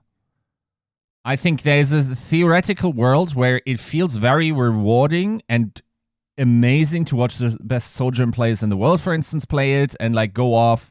But it's not like everyone was playing Tracer at the lower levels, right? So I think from a gameplay experience, if you just, like, make it so she is very viable at the top level, then I have less issues with that. I think I'm currently, from what I know, only Happy every once in a while will pick Sojourn. That's the only one Shy. I know of in scrims. Oh, well, I don't know Shy, but Shy, I think, is playing from what I've heard, is playing a lot. Yeah. In quick play, but In quick I don't play. know. Yeah. Well, let's move away from, again, nerfs and buffs and hero metas. Is there criticism of the beta or 5v5 that doesn't have anything to do with what is and is not meta? I feel like I get Coliseo every game. Like, I don't know what it is. I feel like I get the same amount of maps, like, a lot, which isn't, like, I know it's like a very, you know, superstitious thing. Do you like the map? No, the one map that I have a problem with is the Monte Carlo map. Okay. I think that map is, like, hell to play on offense because of all the basically guaranteed high ground that the defense has. Mhm. And it's, like, really difficult, especially in quick play, to, like, get coordinated enough to, like, chew through that. Like, the second point, like, the L kind of upwards, like, road type of deal. Not L, I guess that's like L, bro. L. L, bro. Whatever. like that hairpin and like getting to the high ground, like that's nightmare to like play against in QP, especially if you don't have like the aimers on your team or like the tank to kind of like go take that position away. It's just the defense like raining down damage. So that's probably like the biggest problem that I have with that map in specific. I can tell you right now, I'm not a big fan of Colosseo. I think New Queen Street is fine, but Colosseo is the entire high ground, the entire first point capture on either side. Well, maybe the same, aren't they? That high ground to low ground situation is really oppressive. I think the Like the attacking archway? side, yeah, the attacking side needs a lot more options for how they can access the high ground. The fact that you have to push the robot beneath the bridge and get there is like, it's rough. Like that first point capture on Colosseo is very difficult compared to New Queen Street, where the first point capture is like fair, it's fine. New Queen Street is a very well designed. That's Toronto map for the people that didn't catch on. Is a really well designed map. I think it's symmetrically makes sense. It's in some cases long for the push distance, but because of all the shortcuts you can take, it makes the map easier to traverse. I find Colosseo to not be that way. Colosseo seems a lot more tedious to get around. The entire middle point with the whole big long concourse thing, not enjoyable. There's very little to work with there. Whereas the midpoint of New Queen Street, at least there's a lot more stuff around the point. There's a lot more avenues of approach and different, terrain to play around. It's not just this big long corridor, right? Beyond that as well, there are issues I have with push right now. I haven't vocalized all of them publicly, and I don't know if I will yet because I want to give the team 4 devs a chance to try and fix it before I just like start spouting about how much I think push doesn't work. Eventually, I might make my own video on push. Shoutouts to I made a YouTube channel, by the way. I might just break down push in my own time and in my own content to sort of explain why I think there are major problems with push. But right now, I'm still not fully satisfied with push. I think once we see it in the Overwatch League, some of that might become apparent. I won't describe it in full detail now. I'm sorry, that's a bit of a bait. But again, the reason why I'm not is because I want to give the devs a bit of a chance to fix it before I just start complaining about it. Because I know they're on it. I know they're working on it because I submitted a bunch of feedback on it and they acknowledge it and they've already made some changes, but there definitely need to be more. So yeah, there's a few things there that I'm not too pleased about that I'd like to see more. In a weird way, this sounds stupid, but I kind of miss 2CP at a professional level.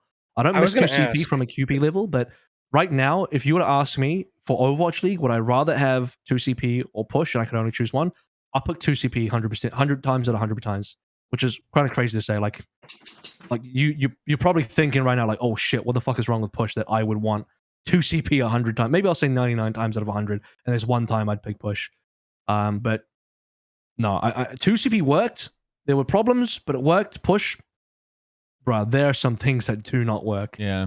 There are some things that do not work. I think fundamentally. I think as well for like 2CP, like I think the thing about 2CP, the problem with it, like watching 2CP, I think was always like kind of, interesting, and casting 2CP, I know it was a map that I didn't really like as much, but like I think it was totally fine in terms of a casting perspective.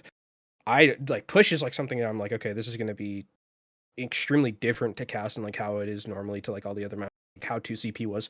2CP was like the biggest problem with 2CP is that it felt horrible to play. Like that Correct. was the biggest problem, is that the playing part of it was the worst, and like everyone was just like everyone who was watching it felt like, okay, yeah, this is fine. And then like the people who are playing it's like I'm miserable. Like I hate, getting second point Volskaya with 8 minutes left and then I like don't win the game. Like that just feels bad. It's just like from just a dopamine effect. Like that's always been the biggest problem with 2CP. And push is like I've played probably like the least amount of push throughout this beta. I don't know if I like it better. Playing it for sure, I like it better than playing 2CP because I really didn't enjoy it. But like from watching aspect or fan aspect in terms of observing it, like I think 2CP is probably going to be better to an extent until they like figure out how to make push like, because I think there is some small issues that they have with like with push that is a problem right now. I also think like we had a chance to get 5 different game modes and now we're back to 4 and control whatever ends up being doubled again. So that's not the best for a competitive environment either to not have 5 game Very modes. true. I know they've teased another game mode, but we Yeah. don't know what it is yet, and I'm Yeah. struggling to think about what it could be because there's very few game modes that could work in a game like Overwatch. Deathmatch. Hard points. No, no, please no. I've seen Then all the Hardpoint and Call of people, then Duty, all the and people are I'm going to not be down for you're that. going to get so many of your mentions just going to be like, I told you it's like deathmatch. They're even putting it in the game. Yeah, except you know what, Kenobi, if you anyone that actually watches Hardpoint and Call of Duty, there's a fucking 1,000,001 strategies that you do on Hardpoint, controlling spawns, flipping spawns, controlling certain angles, doing all of this kind of bullshit, and utility usage to get in and out of the points and all that kind of. There's a lot of strategy even on Hardpoint, even though it looks like a complete clusterfuck of a salad bowl. There's still a lot going on there strategically that I don't even understand because I don't know Call of Duty well enough to understand. So yeah, I think 2CB could have been fine if they worked harder on trying to address how the spawning worked in terms of spawn distance, timing, for both sides to make things more balanced. Just because it was balanced in terms of how it feels to attack and defend certain parts of the map, because we all know B was just so insanely defender favored and A is so insanely off attacker favored, right? There's more work that could be done to address those two things to make both points a little bit more of an even experience. So I think on that level, I don't think 2CP was a lost cause. I think some people did think that 2CP was a lost cause. I think there was still more to do there that could have improved it enough to, not make it garbage to play. But I'll still give Push a bit of a chance until it gets too much for me, and then I'll start detailing what's going on. Or if other people start figuring it out, then I guess I have to be a little bit more public with my findings on Push, because other people start figuring it out and be like, well, I might as well just tell you what the real reason is then, if you've already started figuring half of it out.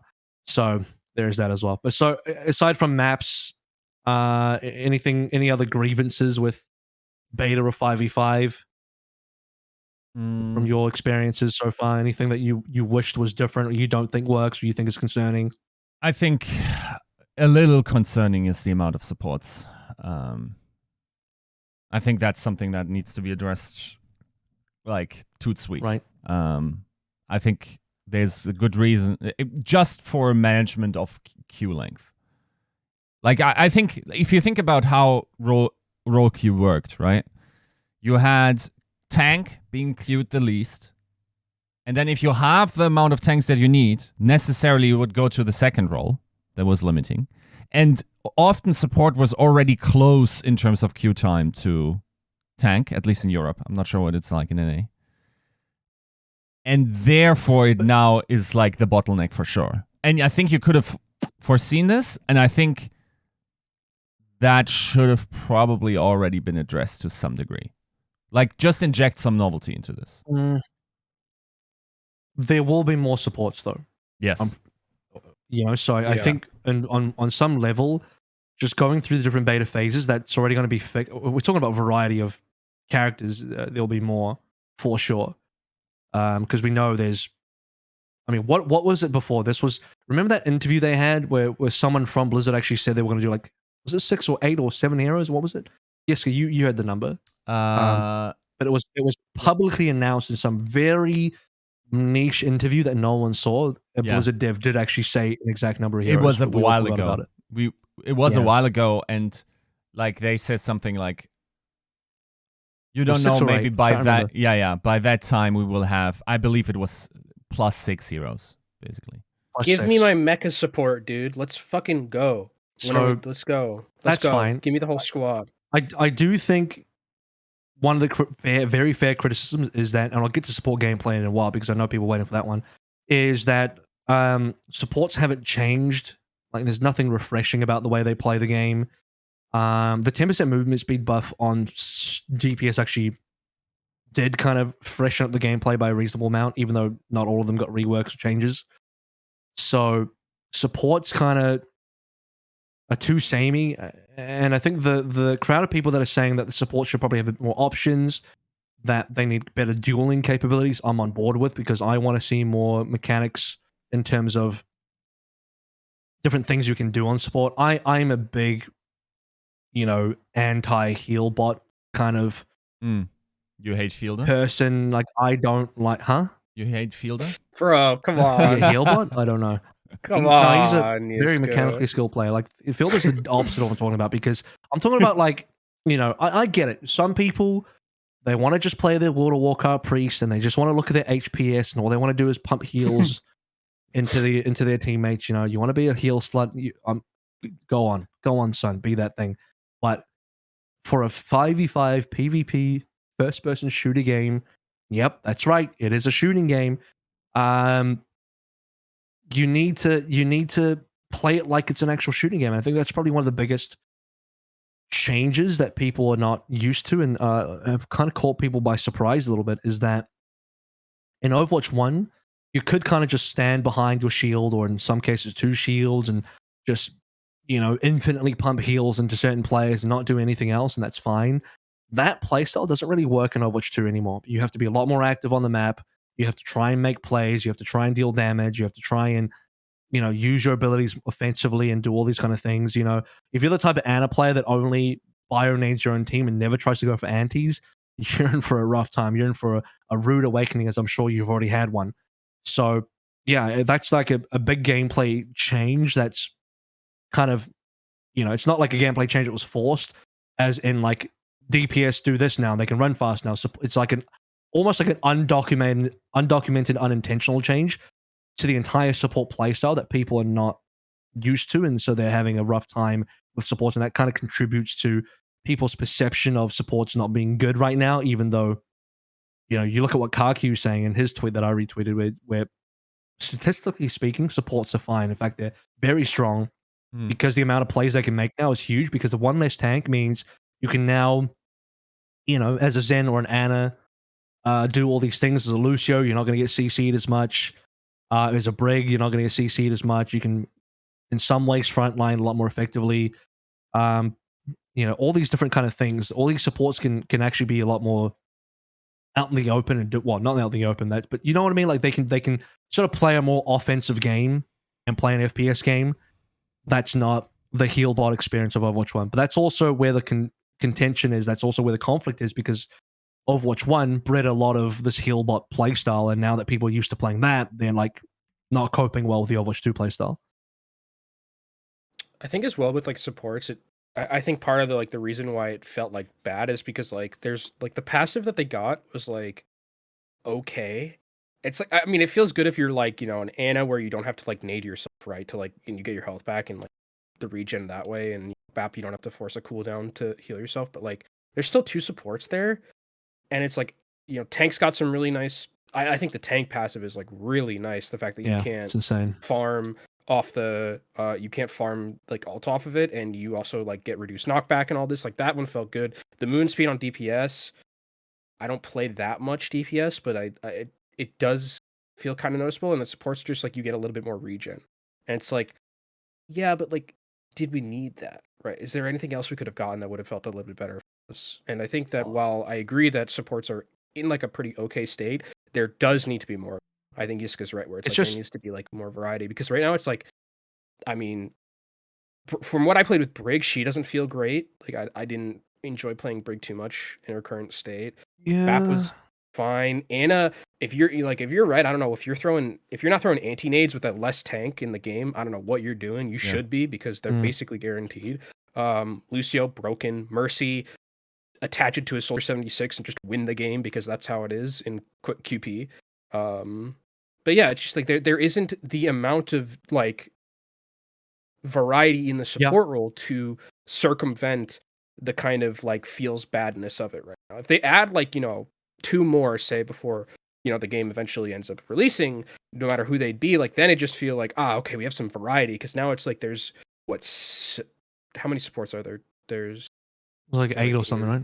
Yeah, 8. It's like it's 8 and then seven, and then half of them feel not great at the current state just because of like how the game is. So if you were to add like 2 more and you get this to 9 and then like they kept the same number and like these other ones are good, then like, yeah, you have so much more variety to play it around, and it feels probably a lot better to be like, yeah, I could play this other thing instead of just being like stuck to I think the best hero at the time. I think the thing that I saw that was like the most sort of, you know, mind-blowing thing was that like, okay, well there's how many DPSs? 18, I believe. 18, no, 19, 19, no, it is 18. 18 DPSs that 2 players can choose from. There's now 8 tanks that 1 person can choose from, but only 7 supports that 2 people need to choose from, right? So I think the biggest criticism that I'm 100% on board with, I got no defense for this one, you know, cuff me red-handed on this, or rather Blizzard, is 7 supports, not enough variety, not enough changes there to make them feel fresh. It does feel a little bit like they're stuck in the old game now that we're in the new game. So I see that criticism and I do agree with it. And so, yeah, something needs to be done there. I'm looking forward to the new supports. So whatever new supports are released, look out for that, because I think based on the new hero designs that we've had and where the direction of the hero designs has been going, Sojin, she might be weak, but she's super fun to play. Her kit's super creative, feels amazing. Echo as well, Sigma, all these new heroes that have come out in the past 3 years, in all the most recent heroes, right, have all been more, I don't know what's the right term for this, but more creative in their design, or at least like better executed in that creativity as well. So I'm hoping that translates into support gameplay, for that to also bring about some new, really interesting support gameplay where, you know, they have more options. I'm sure that new support is going to be so good that it's going to be instantly meta, based on like how good the hero designs of all the other heroes have been recently, of all the recent heroes. So, You know what they should have done? Rework what? Sombra to be a support. No, I'm good with that. Yeah. I'm okay with that not being the case. No. Rework. I was going to say maybe rework some. No, just bring out new supports. You don't need to rework anybody. I think those heroes are all fine in their own niche roles. That's chill with me. Unless you had any more, Yiska, we should probably move on to some of the other things in the Overwatch 2, and then eventually move out of it, because we're actually talking more about Overwatch than I expected, even though it is the TCP podcast and we do go on and on and on. Right. Hopefully, with good content. So, yeah, let's address some of the things mentioned in that Dunkey video, because I think it's about time now. We've kind of been talking about it briefly for 5 different talking points, and just we've kind of run over things already, over different topics already, over the course of this Overwatch 2 discussion.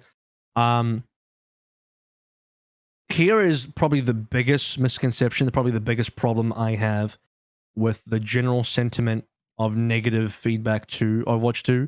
Some of this is quite valid, but I think it comes from a place of, again, misunderstanding or misconception, where people that have heard me talk about this before, I've definitely mentioned this on the podcast.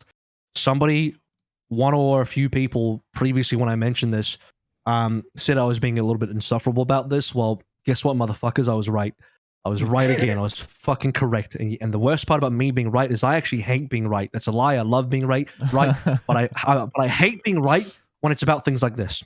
I seriously hate being correct about bad things like this, because I knew and I said that releasing a beta like this, where it's clearly not going to be the full product, where it's clearly going to be missing a lot of content, doesn't have any of the PvE, has only some of the things of the PvP, the public reception is going to be that they're not going to see the magical word that starts with B in their minds. They're going to completely mentally block out the part that says beta, and all they're going to see is the Overwatch 2, and all they're going to think is, oh, this is Overwatch 2?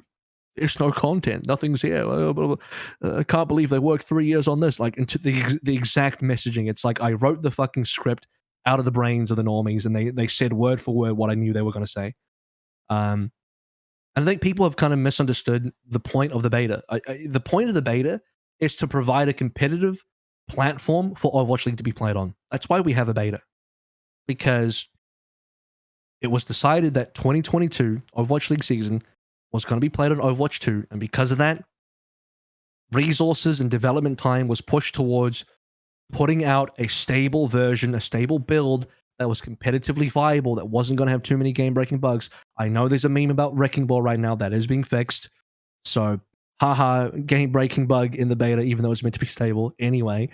Yeah, it's the fact that we have a beta is because Overwatch League exists. I'm pretty certain, like in my mind, in my little mind castle right now, if we played Overwatch 1 for this season of Overwatch League, we didn't have Overwatch 2, we wouldn't get a fucking beta until next year. We wouldn't get shit until at the very earliest, end of the year, and the devs would be working on Overwatch 2 as they have been. We wouldn't hear about it. We wouldn't know about it. We wouldn't see anything. you'd have to wait till 2023 to see that shit. Yep. We're getting a beta now because we're playing Overwatch 2 on Overwatch League. And so we're getting a beta now. And there's it's going, the public is going to see it, which means unless you want a situation where Overwatch League gets played on the beta, but the public can't play the beta and it's only watch, which everyone disliked in Overwatch 1, then there's going to have to be a beta for the public. And you want to do a marketing push with it as well, because Valorant did it quite successfully. So tie that all together, we're going to get a beta. And I'm speculating, I don't know this, but I'm speculating that a big part of the reason why we don't have more content in the beta is because you have to content lock what is going to be in the first phase of the beta so that you can reach a target to get this beta out in time for the Overwatch League so they can play it in fucking May. Whereas if you try and fit in more heroes and more maps and more features, it's just going to be more work to try and put out a stable product, right? I mean, we don't even know what the status of the other heroes are. How done are they? They might not be done enough. Sojourn, we know, has been in development for the longest time because she was revealed in BlizzCon 2019. That was like 3 years ago. So she's obviously quite developed. Yeah. So this is why we have a beta. The real reason we have the beta is so that Overwatch League can play it, and the rest of you being able to play it is like a byproduct of that. But people have for some reason, this is definitely the most egregious, even worse. We had this whole thing about the role queue discussion from Dunkey, but I thought the most egregious part was the entire premise of the video. He calls it, it's titled Overwatch 2 a pathetic preview. Number 2 on trending on YouTube, by the way. Number 2 video trending on YouTube. Overwatch 2 a pathetic preview. Now, here's what I wouldn't have a problem with. If he simply said Overwatch 2 beta a pathetic preview, I actually wouldn't have a problem. I'd be like, fucking fair. Fair call. The beta doesn't have that much content. I get it. I agree with that. Mm-hmm. It doesn't have that much content. But he said Overwatch 2 a pathetic preview. Motherfucker, this isn't the full game. You're not seeing the full game. He and the rest of the normie crowd and the 3-point-whatever million people that are watching his video, and probably double that amount by next week, in their minds, and I've seen this on Twitter as well, it's infuriating. They're like, oh, Blizzard spent 3 years on this. It's like, no, they didn't spend 3 years on this. There's there's so much more content that's behind this. There's not even a PvE here. Like, do you honestly think that Sojourn is the only hero you're going to get? You're not going to get any new heroes. That's it. Blizzard are finished. They're done. There will be no more new heroes. Sojourn's the final hero in the game. Done. Finished. Finito. Right? Terminado. Finished. No more new maps. No more new heroes. It's just Sojourn. Is that really what you believe? Come on. Yeah. I shouldn't have to say this. Yeah. It's mind-boggling. And I said that people were not going to understand what a beta meant. I said that people don't get what early access means. I said that the normie crowd, when they play a beta, they think it's the final product. And people said I was insufferable for saying that. Well, motherfuckers, I was correct. I was right. Yeah. Why are you booing me? I'm right. I mean, the thing about it that's the worst for me is literally at the start of the video, it's a clip of him from like whenever he made this other video back in the day. And it says, if Overwatch 2 is just a bunch of new maps and a new hero, I'm going to be incredibly disappointed. It doesn't say Overwatch 2 beta. Doesn't say Overwatch 2, doesn't classify it. This is not Overwatch 2, and I think people just think it is because they just, I don't know, can't read the beta sign that you're talking about. It's like, if he's going to basically just come out and say that, like, if he thinks Overwatch 2 is just a new set of maps and a new hero, motherfucker, it's not. That's not what this is. This is not wrong. Overwatch 2. Factually wrong. He's literally contradicting himself at the start of the video. Because this is not Overwatch 2 that he's talking about. He's talking about the Overwatch 2 beta, and there's a significant difference between that and like the Overwatch 2 that's going to come out whenever it's decided to be released. Keep seeing on Reddit all these people that are like, what have they been doing for the past 3 years, right? What has the Overwatch 2 development team been doing? Motherfuckers, there's still so much left, like, that they haven't released it. You think this is all we've gotten after 3 years? After 3 years, you think that the only thing that we have is Sojourn and these new maps. We've literally seen other stuff. Like, there's been previews of other stuff, and people are still just like, I don't see it. Haha, Overwatch 2, dead game. It's called a tech beta test in the client, by the way. It is a beta test, and people just need to understand that that's what this is. It's not going to be the full product of Overwatch 2. Have you never played another beta in your life before? I mean, like, what? Apparently not. Metal Gear Solid was a $40 beta. They made one before Phantom Pain, $40. It wasn't the entire game. It sold like hotcakes because the game was good and it lacked like 75% of the content. People weren't pissed then. They had to pay $40 for that one, by the way. This one's free. This one's a free beta that you had to spend 4 hours watching Twitch for. It's fine. It's for the beta that we want to like show what can be in Overwatch League, you know, what we can be as like a game, how 5v5 feels like. That's what the game is supposed to be. That's what the beta was supposed to be. It's supposed to be a appetizer to the main course that will eventually be Overwatch 2. And people are just like, no, this is Overwatch 2, dead game, lol. And it's fucking it's just infuriating. If they said, if Dunkey said, because the other thing he said, oh, this isn't Overwatch 1.5, this is Overwatch 1.1. Now, if he said that in context to the beta, again, I probably wouldn't have a huge problem with it. I still think it was a little bit disingenuous, but you'd be like, well, yeah, but it's just a beta. I mean, yeah, I guess the beta is just kind of Overwatch 1.1 in various ways because it's not the full Overwatch 2 experience. Yeah, when you say that, when he says that Overwatch 2 is like Overwatch 1.1, I was like, you're not even playing Overwatch 2. You're not even playing the actual Overwatch 2. Like, what are you saying? Like, it's just not accurate. This is just, like, at best, he's being, like, disingenuous. At worst, he's just straight up lying. I mean, can you imagine if PT? Do you remember PT also was like another game that was like a demo? Like when that was like a huge deal, like the Resident Evil like beta that they or like tech demo that they released, right? And that like basically took the like entire internet and entire gaming world by storm. Why are people not mad at that? That was just Resident Evil. You walk through hallways for 10 minutes. There's nothing here. It's like fucking what? Like what is the deal? Do people just love to shit on this game so much that they'll just like be like, whatever? Yes, you know, and that's forget all the other histories that we have of betas in the past and like what they've actually been. This game in specifically is like the problem. Yeah, I think at the end of the day, you can't. Here's the problem: if AVRL can anticipate whatever the casual response should be or is going to be, then someone at Blizzard should have known. Yep. And you then try to either take hold of the language or you try to have more, or in some way, like intention and impact are divorced from each other. If the intention is to, you know, give something a little earlier, have Overwatch League play on a newer version that brings in new viewership, that's all fine. But you gotta have actionable language which people can use. Like if they had called this 1.5 or something, right? Or like whatever it is. I haven't come up with a good solution yet. I'm not. Maybe there's none, and maybe they wrinkled their brains, and maybe there's no good solution. I very much doubt it though. You got to shepherd, man. Like, you got your sheep and you got to shepherd them into, like, giving it a good outlook, basically. I think, like, for instance, having it go to the content creators and them create content was one of the good decisions, right? Generally speaking, I didn't hear anything negative from the content creators coming out of the first day of the streams. I will say there is something to be said about them not still playing Overwatch. Like, if it was consistently good content, maybe they would still be on. This quick play's boring. Yes. I mean, yeah. And then maybe you... I think, like, it's probably wrong to expect ranked mode to be in a beta, but maybe you just do it. Like, just slap it on. You know, why not? Oh, no, not ranked, just unranked. Unranked, it has the ranked rule set, but it's unranked. Yeah, for instance. I'd be okay with that. Yeah. That with, like, skill-based matchmaking, that's fine with me. Yeah. Like, oh, man, I can't tell you how much I hate that a map is over once, like, you pushed it in. I don't know. Yeah, that feels bad.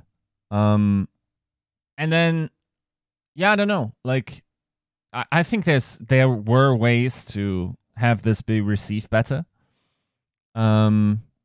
I am also cautiously aware that we probably, like, hopefully are close to another teaser of new content soon. Whatever that is. I think, generally speaking, if this is anyway like just like a gimme to the the Overwatch League, then you can design around stages. I think they're a good breaking point.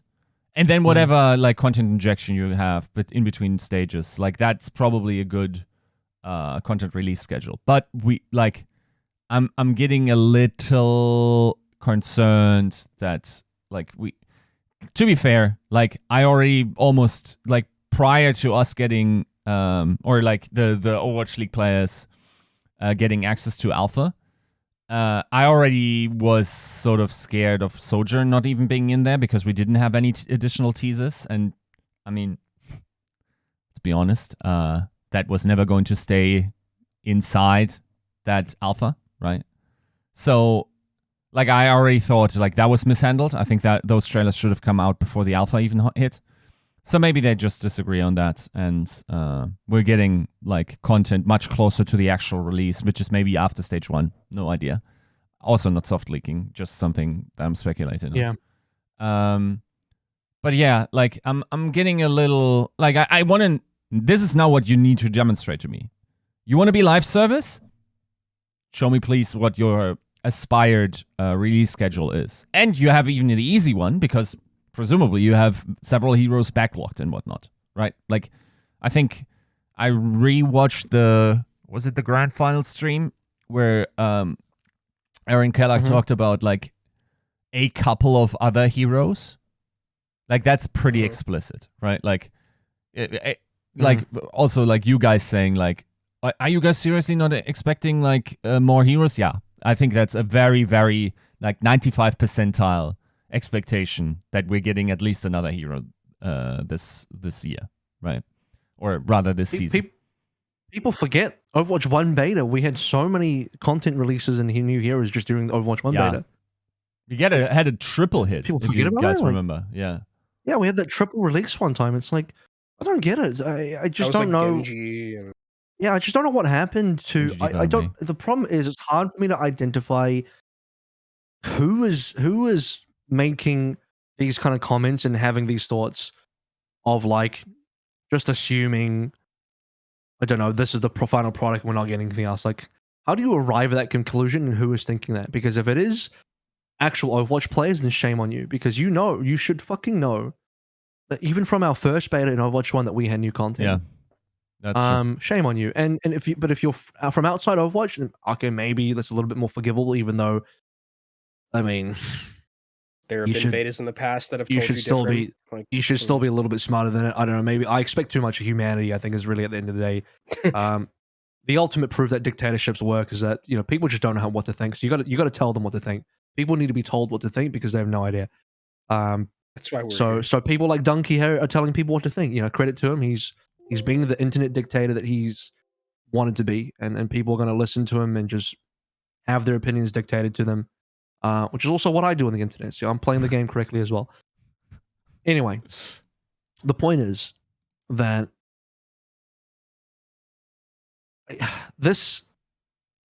if we didn't have this beta at all, like, I think the real alternative is that we probably wouldn't have a beta. That's the real alternative.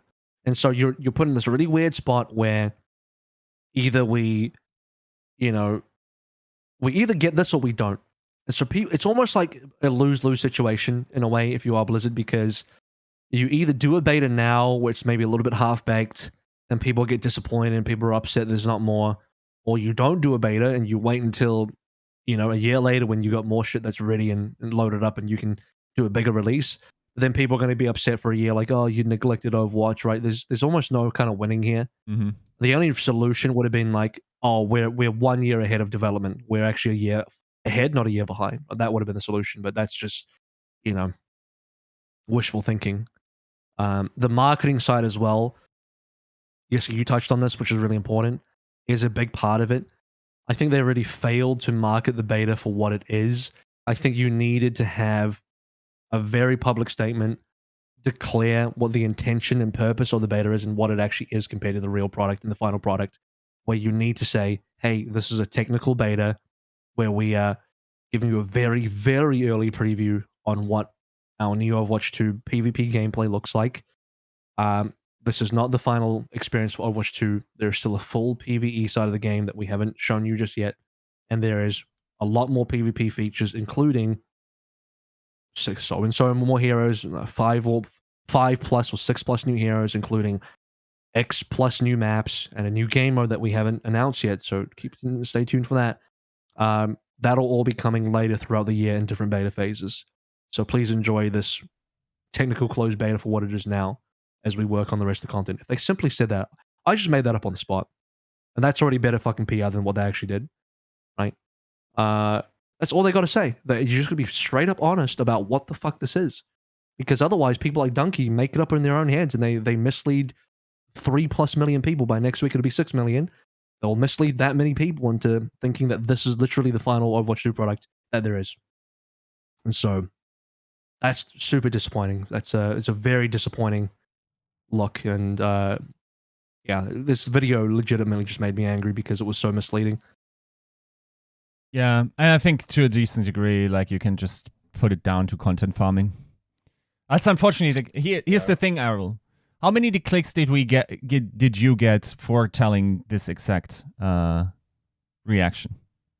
Not that many. I'm a very small personality compared to Dunkey, but right. I mean, yeah, but like if there's a good idea, then he likes to play.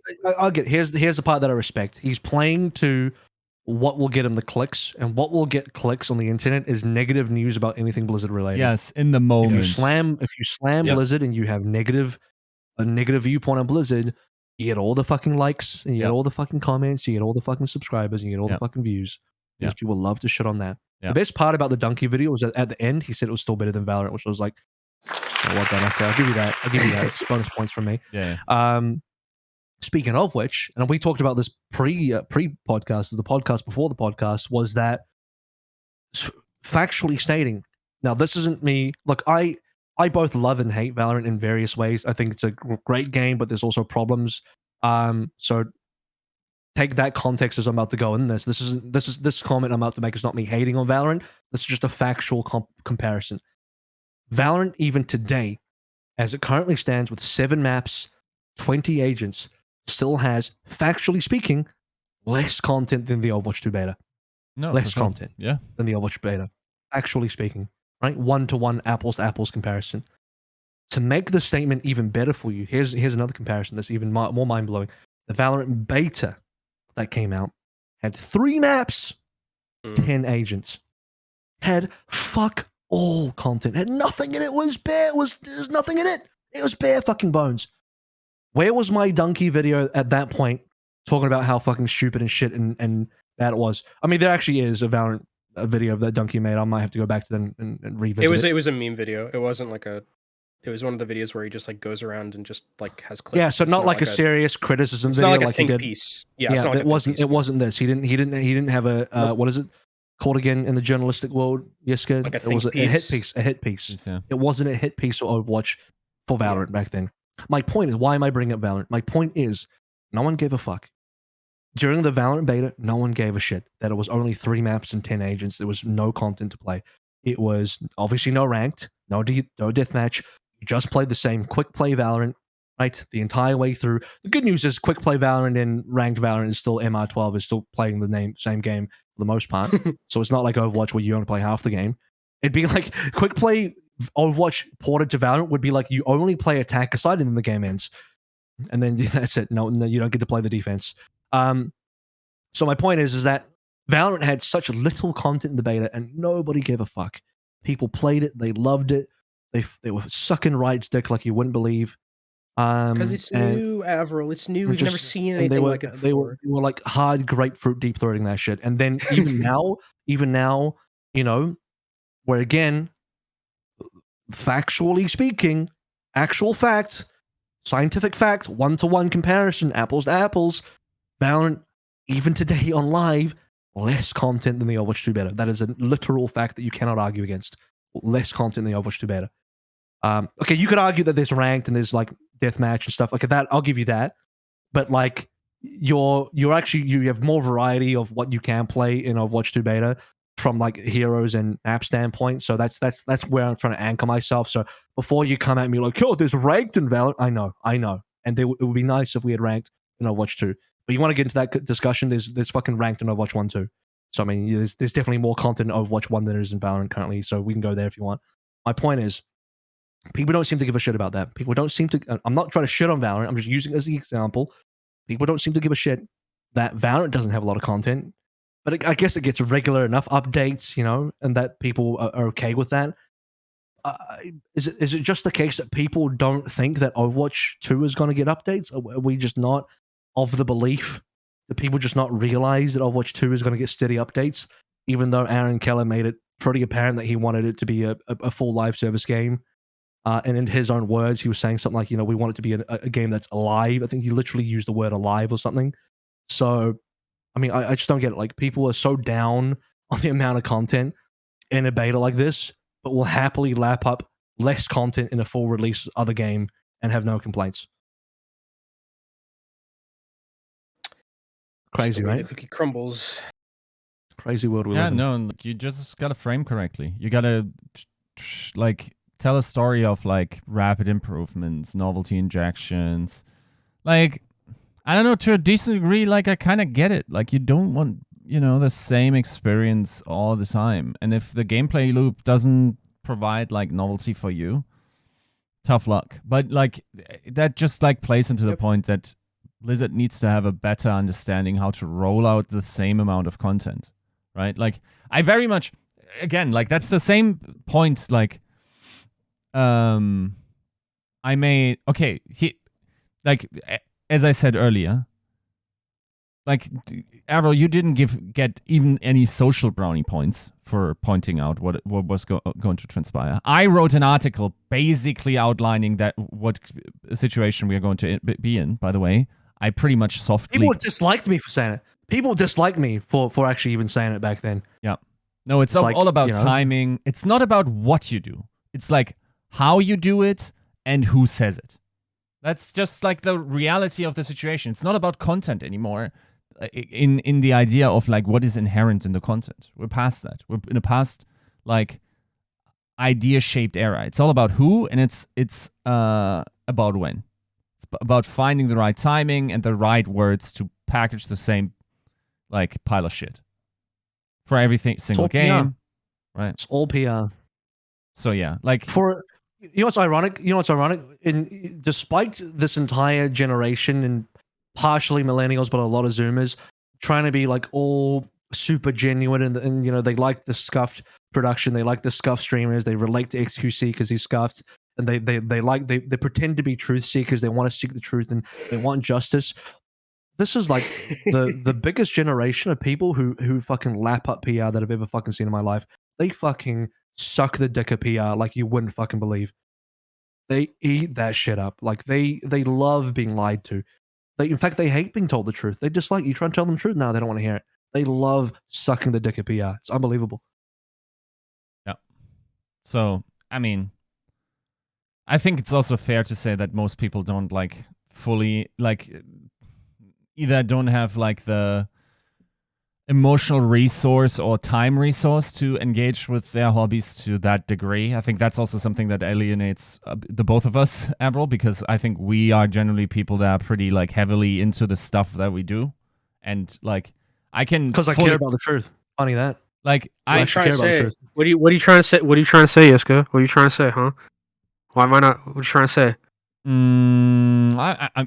Let me think about how we... Yeah, I think that's also fair for you to say. Yeah, I think...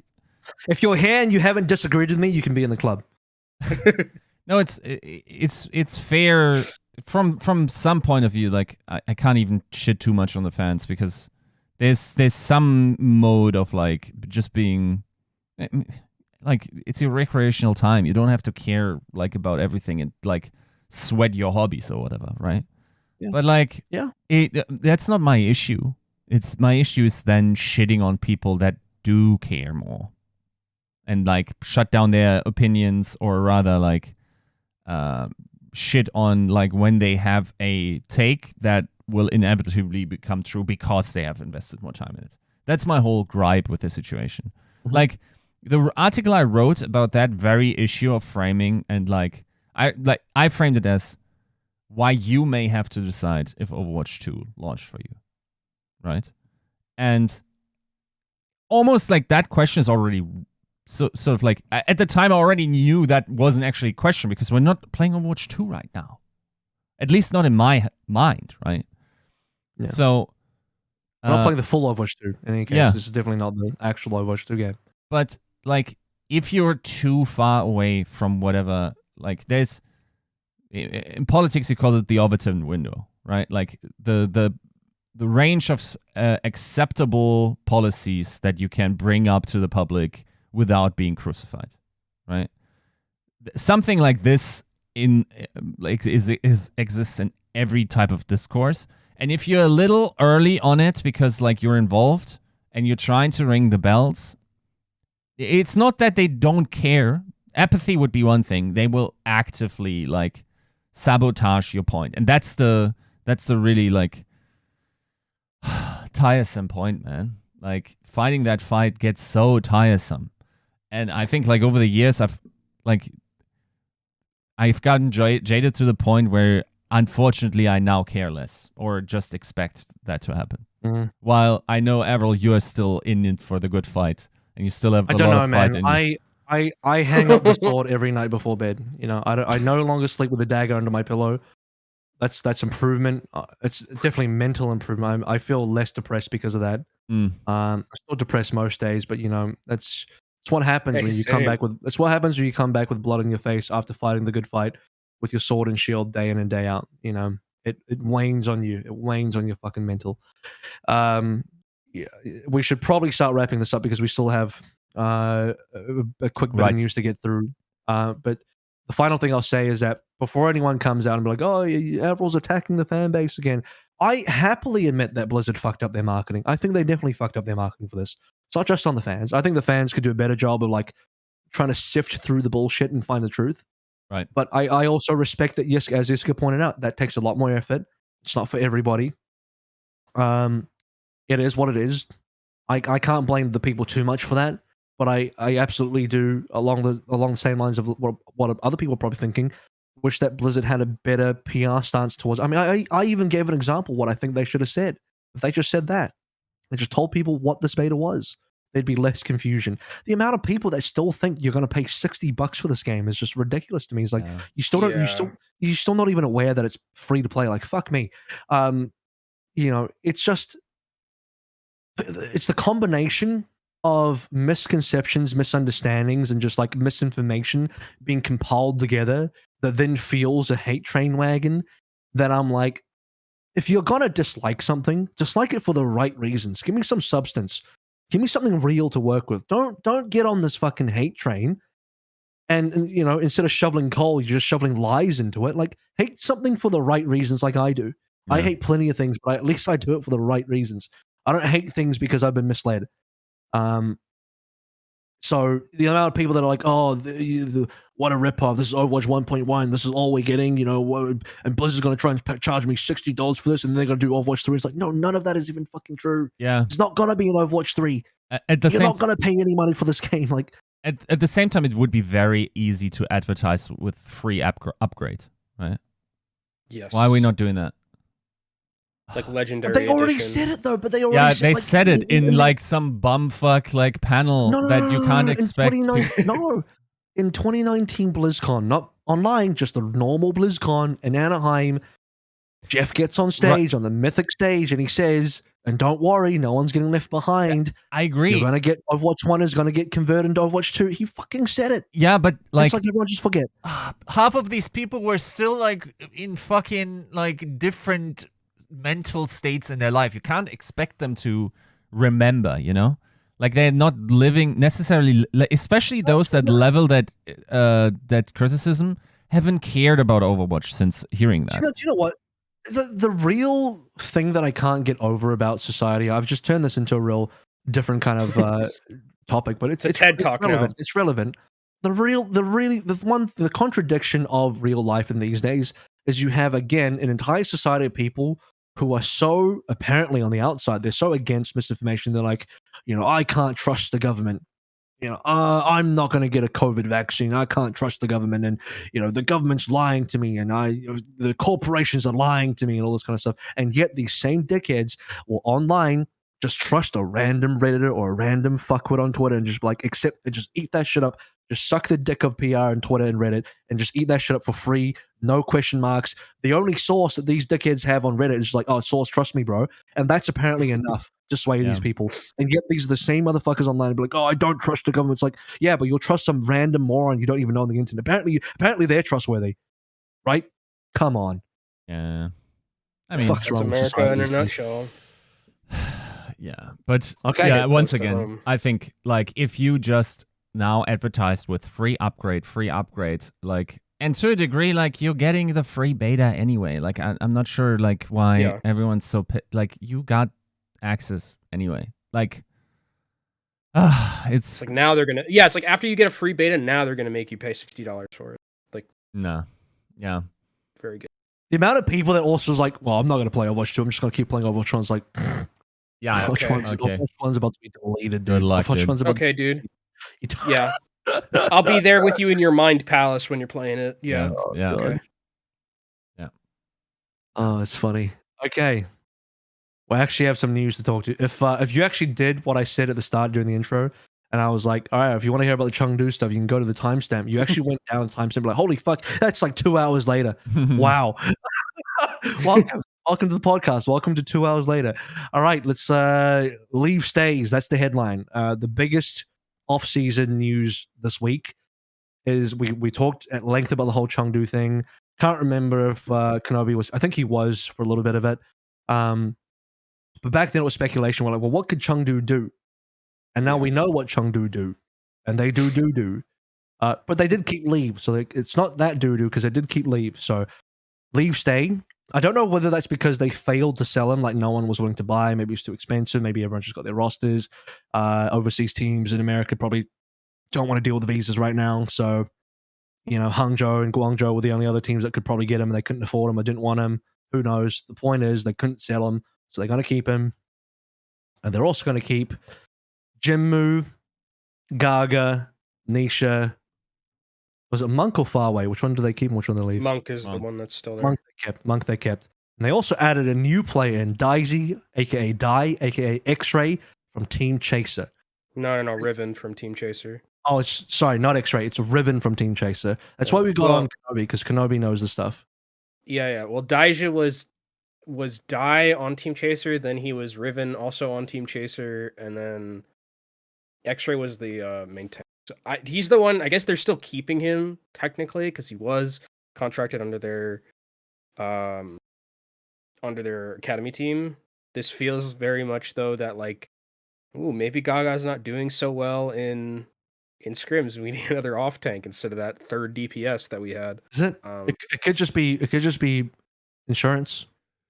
That too. I mean, I know a lot of people were pissed last time where I said Gaga. I like Gaga over Smurf, but you know, it happens. I still like Gaga a lot in this team. Why would people I think be that the pissed? biggest issues, well, because they're Redditors. What do you mean? Why would they?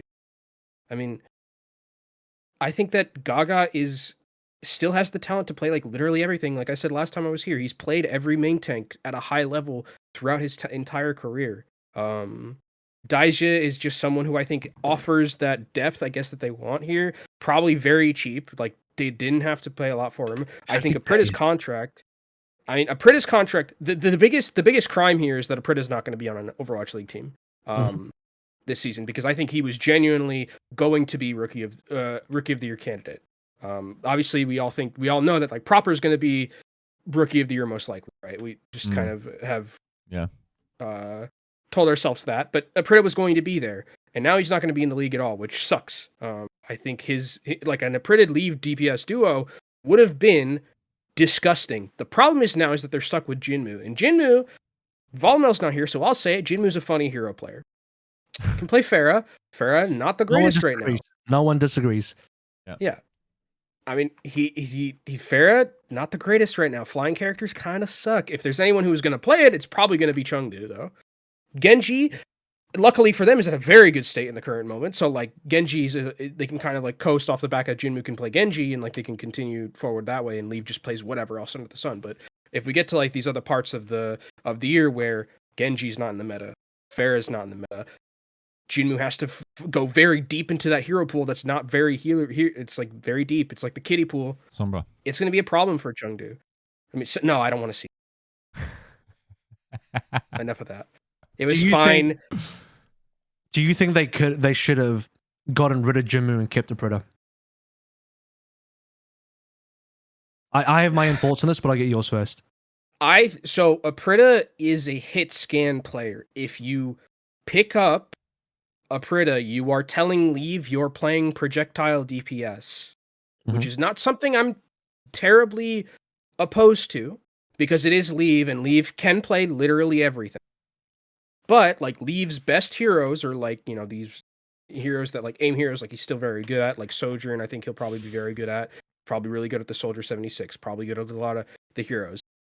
I think that Jinmu already has that built-in synergy with Leave for the 3 seasons that they've played together, which is nice. Or 2 seasons. Well, no, it's... How about Jinmu's synergy with his mouse hand, man? Like, I don't care. What the fuck? Like, this is one of the most overrated aspects in performance evaluation in Overwatch. Get synergy out of here. Gunba is completely correct. It's all about matching the right players. And that shit clicks within the first, let's say, 2 weeks. And then if it doesn't, you will eternally suck. There are very few situations where like instant clicking synergy didn't provide, developed over time. Yes, you can like improve team play, and especially for teams where you don't speak the same language. I see this improving a lot. But really, realistically, it's about like match choices and like how players initially click and come together in terms of playstyle, which is very hard to make them after the effect. So then the word synergy is like maybe they just want someone who's gonna be Batman to Robin, or be Robin to Batman, where it's like Jinmu's gonna be the player who's just kind of like there to fill the gap. Like someone got when he's on his good. Yeah. Anyway. Dude. When he's on his good heroes, Jinmu can be one of the best. Like, I mean, in Overwatch 1, I would say he was probably one of, if not the best Pharah that like touched the hero. I think he was that good. His Genji, while it's like very, you know, fucking very like feast or famine, when it's good, it's very good. Like he's been very good at that hero for a long time. And he's kind of just like has his place on the team next to Leave. When you bring in Aprita, would Aprita like the fact that you're going to have to basically move Leave over to some other things that like Aprita's going to be the one playing Tracer probably. Aprita's going to be the one at that point probably playing a lot of the hit scans because he can't play anything else. Reaper's his best other flex, you know, projectile DPS. Yeah. And so you're keeping Jinmu there because you already know Jinmu can just basically play whatever they need to play next to Leave at this point. And while the hero pool is the problem, at least from a player perspective, just having him next to Leave has worked in the past. And like just bringing in Aprita over Jinmu adds another layer that I think that based on what Chengdu has put out as their team, they don't want any more risk. They want just like 6 players and that's it. We're going to be playing these players. No more shenanigans. We don't have the money to like pay anyone else. And we want the least amount of variables possible at this point. I have a big what if. What if it's none of that, and it's just because Jinmu's contract is cheaper than Aprita's? Yeah. I mean, that's totally fine too. That's totally probably likely because Aprita, I think, probably deserved a lot of money and probably was getting paid a pretty penny. I know that Jinmu reconstructed his contract this year, I think, going into this season. I think they reconstructed his and Leave's, if I remember correctly. But yeah, it's also very likely that he's just cheaper, but like beyond that, another one. Yeah, okay, hit me with it, AVRL. You should finish first. Beyond that. No, that was it. Okay, nothing beyond that then. You just lied to me. Okay, there's another solution. The other solution in my mind that I think would have been legitimate is that I think Chengdu should have kept Aprita, Leave, and Jinmu. Yes, I agree. Not picked up Daisy. Yes. And then do the 2 supports. Yep. Yes, I agree. Just play the solo tank. The reason why is because plenty of other teams are relying on solo tanks this season. I'm not saying that's the correct way to go. Yep. What is going to happen is you'll pick up Daisy, and no matter what, between him and Gaga, someone's benched anyway. Yep. So this guy's just not going to play. So if you're trying to make a 6-man roster work, and I've shifted from this, I used to think the correct way is 2-2-2. Now I think it's 3-1-2. And the reason for that is because if you have a DPS sub, it's still pretty likely they could play because DPS has the highest requirement for hero pools and all that kind of stuff. You're playing solo tank, you just want the one tank anyway, 2 supports, whatever, you'll make it work. It's looking like we're playing main support, flex support anyway, so you're fine. You will 100% of the time never be using the other tank, whereas for DPS, it's pretty likely you'll end up using the third DPS. And I think a Prit is easily, like, you don't need me to even justify this, but he's easily a player that you'd want as a third DPS, or maybe Jimmy would be a third DPS, but you'd want him to be a part of your 3 DPS squad. That'd be a strong as fuck DPS line. Now, you just have to assume and hope that Gaga can do it all. If he can do it all, you're fine. But I don't see a world where Riven's better than Gaga. Is Riven ever going to actually be better than Gaga? Like, I don't know. I'm gonna tell you this right now. Riven's Zarya is not better than Leave's Zarya. That's where we're at. Leave could play a better Zarya, hypothetically, than Daiza can. Right. Daiza's like fine on Zarya, and it's like one of the best heroes that he had because China basically just played a lot of double bubble as like the way that they the meta was kind of running at the time. But like Leave can play Doom, Leave can play Zarya. That's 2 tanks already covered. Gaga can most likely pick up the rest. I don't know. Besides like the money factor, it's like, why is Apritis still not on this team? Because it is an absolute crime that this player who's won not 1, not 2, but 3 back-to-back contenders finals in China and won MVP in all 3 of them. The fact that this player is not on an Overwatch League roster, to me, actually, I'm more pissed that Apritis not on a roster more than I was when Dia wasn't on the roster. Yes. Like going into Owl. Like this is nonsense that this player of this caliber is not going in to be in the Overwatch League. Here's the thought experiment. Which role is more contested in terms of like talent quality? Hit scan or projectile? More contested in talent In quality. terms of like, where is the higher quality? Like in the Overwatch League, if you think about like the average quality of hit scan and the average quality of projectile, which do you think is higher? That's. I personally think it's pretty straightforward hit scan. Okay, but I was almost going to lean projectiles just because there's so many good projectiles, and maybe they raise the average because when you start listing them out, you have Pelican, Proper, Leave, Kevster, Sparkle. There's more. That's just the first few that come to mind. Sure, but they're just so elite that like the worst hit scans are now Shax or something. True. Right? Okay. So even if you for saying that, but even I mean, he might as well not be, right? But like, okay. Bottom line being, hit scan is highly contested, at least as contested as projectile, correct? Okay. Probably, yeah. On which team would Apritta have found a spot in China had he been available the entire offseason? Probably instead of Pineapple, maybe instead of Develop. Right. Oh, I think if they had to choose between Develop and they had to choose between Apritta, you pick Apritta. Yeah, and then also Valiant probably. So Chengdu. He wouldn't skip that. That's at like all. 4 teams he could be on, right? No. Apritta didn't play with No Hill. He ain't taking him. He's not taking him. There's no pre-built synergy between those two. Fuck this. But a No Hill sees talent when he sees talent. He's not blind. So there's 4 teams in a arguably more contested role in terms of the bottom line, because I think the weakest flex DPS are still weaker than the weakest hit scanner DPS. So there's 4 teams where Apritta could have landed had he been available. Now tell me which Overwatch League team, had Jinmu entered free agency this year, would have signed Jinmu. 0. There is 0 teams other than the Chengdu Hunters. Yeah, I don't like. You can maybe at like if you are really stretching to me, you can argue the Valiant and maybe the Charge. That's it. Like literally nowhere else. Choi though. Choi Eileen is enough. Yeah, that's what I'm saying. Like I mean, so like the Valiant. If the Valiant was searching for people, you get like probably Jinmu instead of Innovation. I would say would be the person, or Becky's on fucking support now. I don't even know what. We'll talk about that later, but like. I mean, Jinmu's not getting any other teams in signing. Point being, no shot. Like he is a system player. I firmly believe that he is a system player, and that system has to be on track. Yeah. Point being, like, Jinmu has overstayed his welcome as a professional in the Overwatch League, and we're now getting a 3 times MVP contenders player out of here instead of him. Like, that is lunacy to me, especially because I fully expect Leaf's, like, ability to flex between Hitscan and Projectile. You're not utilizing that this season the way you built your roster now. There's never going to be a double Projectile situation here.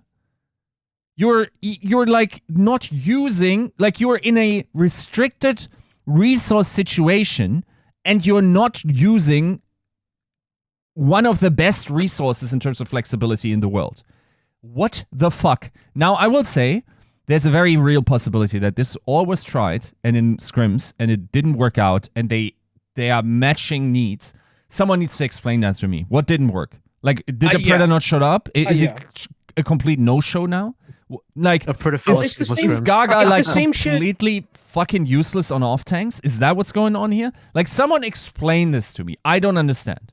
It's the same shit with Dia last season, where it's like Dia comes in, who is, you know, Chinese contenders, the best. I would say at that point, Dia was the best player in all of contenders. At that point, like when Team CC was at their peak, Dia was the best, at least DPS, I could say, in contenders at that point. Like, with the performances that he had, proper yes was still like very good, but like wasn't even at Gauntlet. I don't think that O2 team got to Gauntlet, if I remember correctly. O2? No, they didn't go to Gauntlet. Yeah. So at that point, Dia was like the best DPS player that we had for sure in the Eastern region, right? And didn't get on any Overwatch League team besides Valiant, which like obviously he didn't want to go onto because he didn't want the, you know, another winless season, which I can respect, but like there's no way you can convince me, unless you have some like hard evidence, that like Aprita and Leave would not have been one of the best DPS duos that we would have had in Overwatch League. Top 5 for sure.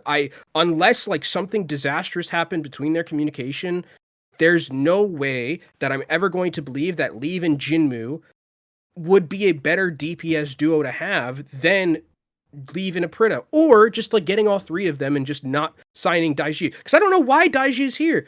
The only reason I can think of is that Gaga is just performing so fucking horrendous on the off tank that they need someone else. There's the only way that I can think about why he's on this team, because I'm pretty sure his contract was severed when Team Chaser disbanded. So they would have had to go and get him again. And I don't get it. I do not get it, besides the fact that there's a monetary value thing to this, that they had to cut all these players. But fuck me, it's really depressing that we're getting to the point where we don't get to see Aprita in Overwatch League. It's very, very sad. And we're going to be missing out on one of the best players to probably ever play from like the Chinese region. And the unfortunate thing is, as well, is the timing and logistics situation means that he can't get picked up because he was dropped too late. So it's very Valiant-esque in terms of like the timing being a major issue as well.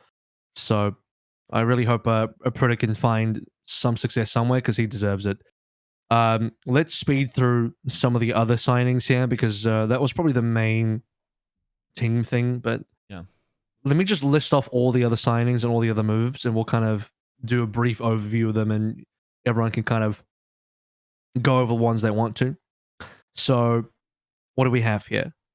Landon to London. That was a rumor that ended up being a true thing. So Landon is part of London now. We have Vulcan to NYXL. That's a very interesting signing. I'll talk about that one. Haker joins Valiant. People probably don't know who he is, except for people here. I mean, I think Kenobi and I know him. We've at least cast him. Yes, we are. Yeah, we have introduced to him. Belosrea to Fusion. And also someone you and I are familiar with. Yeah, was it anyone else? Did I miss anyone? Was that it? Besides the Daiju. Oh, XC to Florida. XC to Florida. That's the other one. XC to Florida. So they get rid of Mira, they get XC instead. He was already rumored anyway, so we kind of cover the rumor, but those are the players. So again, XC Florida, Vulcan, NYXL, Landon, London, Haker to Valiant, Belosrea to Fusion. Right? So, where do we want to start? Start with Haker. Why don't we get into that one? Because we already kind of like... We kind of teased it a little bit. So give us the historical rundown. Give us the historical rundown. Fuck, dude. I mean, for those of you who are unaware, Haker. Okay, so Haker is a Sombra one trick, and I know that term gets thrown around a lot, but I am not kidding.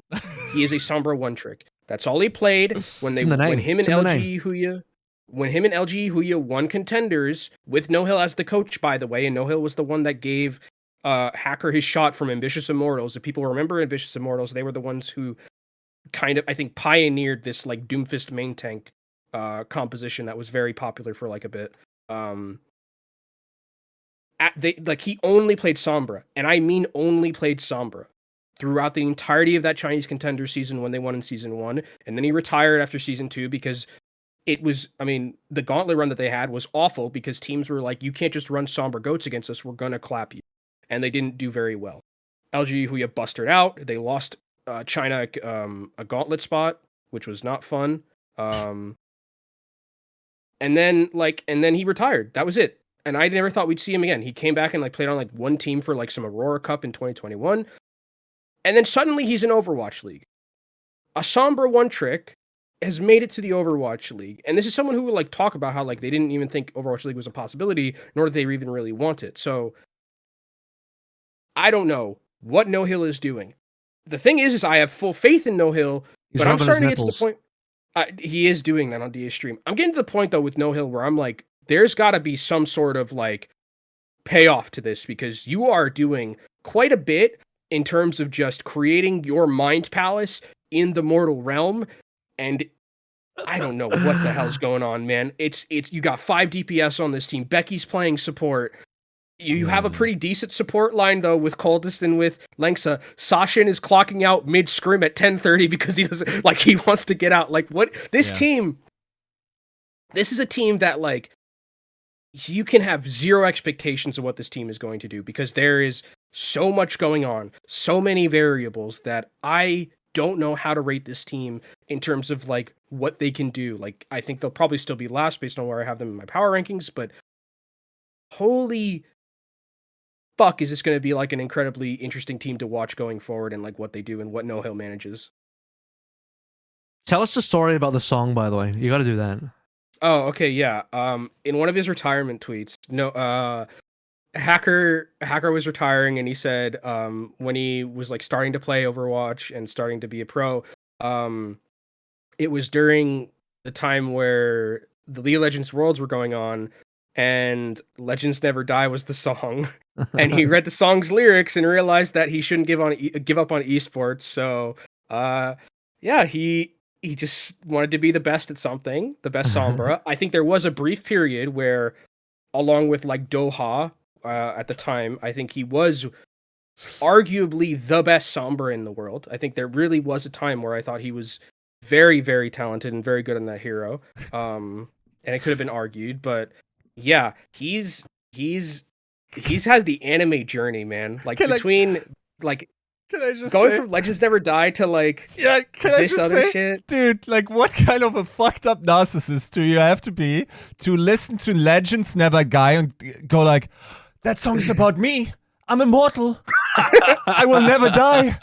Like that's insane. Me. It's a banger song though. I did like that song a lot. Yeah. It was a really good song. But yeah, So, that's I the respect it. I respect it. that's the brief history of Haker, who I wonder if we'll see it all because Right. boy howdy, does there need to be a Sombra meta I mean, for him to be relevant. This shit writes itself. It's a Sombra one trick called Hacker. Come on. This shit writes itself. Okay, so he did play at Pacific Showdown. I casted that event, and I'll be straight. Doha did diff him. All right, Doha at that point, Yes, I think was the best Sombra in the world. In fact, there's only one time ever in an official match that I saw Hacker not play a Sombra, and that was in the final map versus, it might have been O2 he Blast. played Ashe. He, on like, after failing 3 or 4 attacks on Yeah, King's Row. Horizon, no, I think it was Horizon Lunar Colony, RIP Horizon, he decided to switch to Ashe Yep. for like one And they fight played or something. Ash Goats. They played Ash And, Goats. He Obviously, did it on they King's didn't Row win. too, I remember. There was a King's Row where he did the same Was he? thing. But yeah, I Okay. mean, when I say that like he was the best, like I think before he like went to go play Element Mystic, I think there was like when you were just comparing them by Oh, like sorry, the eye Element test of, Mystic. like yeah. It was either when Element it Mystic or was- O2 Blast, one of those two teams. They were both there. It was one of those two. But like for sure, like I mean Doha, like you know, put his foot down over Hacker and was like, yeah, I'm the best. But like there was a time where like when they were playing in China, like Hacker was arguably one of the best Sombras in the world. Maybe not as good as Doha, but like he was very, very good, and that team played well around him, or played very well around him. I don't know what he's gonna do with this new Sombra.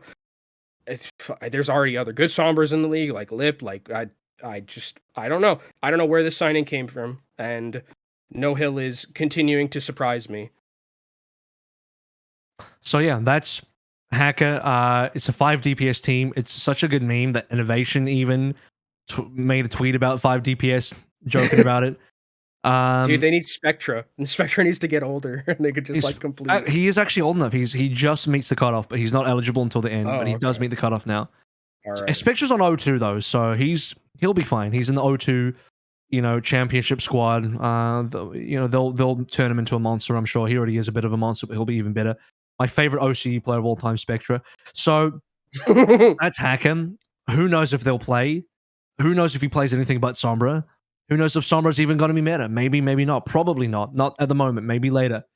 If it is later and Valiant start winning shit because of Hacker, then I guess No Hill really is a god. He's the greatest coach ever. He's got the crystal ball. Coach. He literally has a crystal ball if he does that. So that's that. Did anyone want to talk about anything else? I think the Vulcan sign is really interesting. That to me just screams kind of like, oh shit, we need 6 people. It's too hard to get another Korean player because visas are an issue. We should just get an NA player. It's pretty performative. Get a cosmetic signing and fucking put him on there. Yiska, you're an NYXL expert. Does that sound about right to you? Yeah. So, I mean, I think from the outside, what is very likely to have happened is this team should have gotten more redundancies because, like, you are a full Korean roster in NA.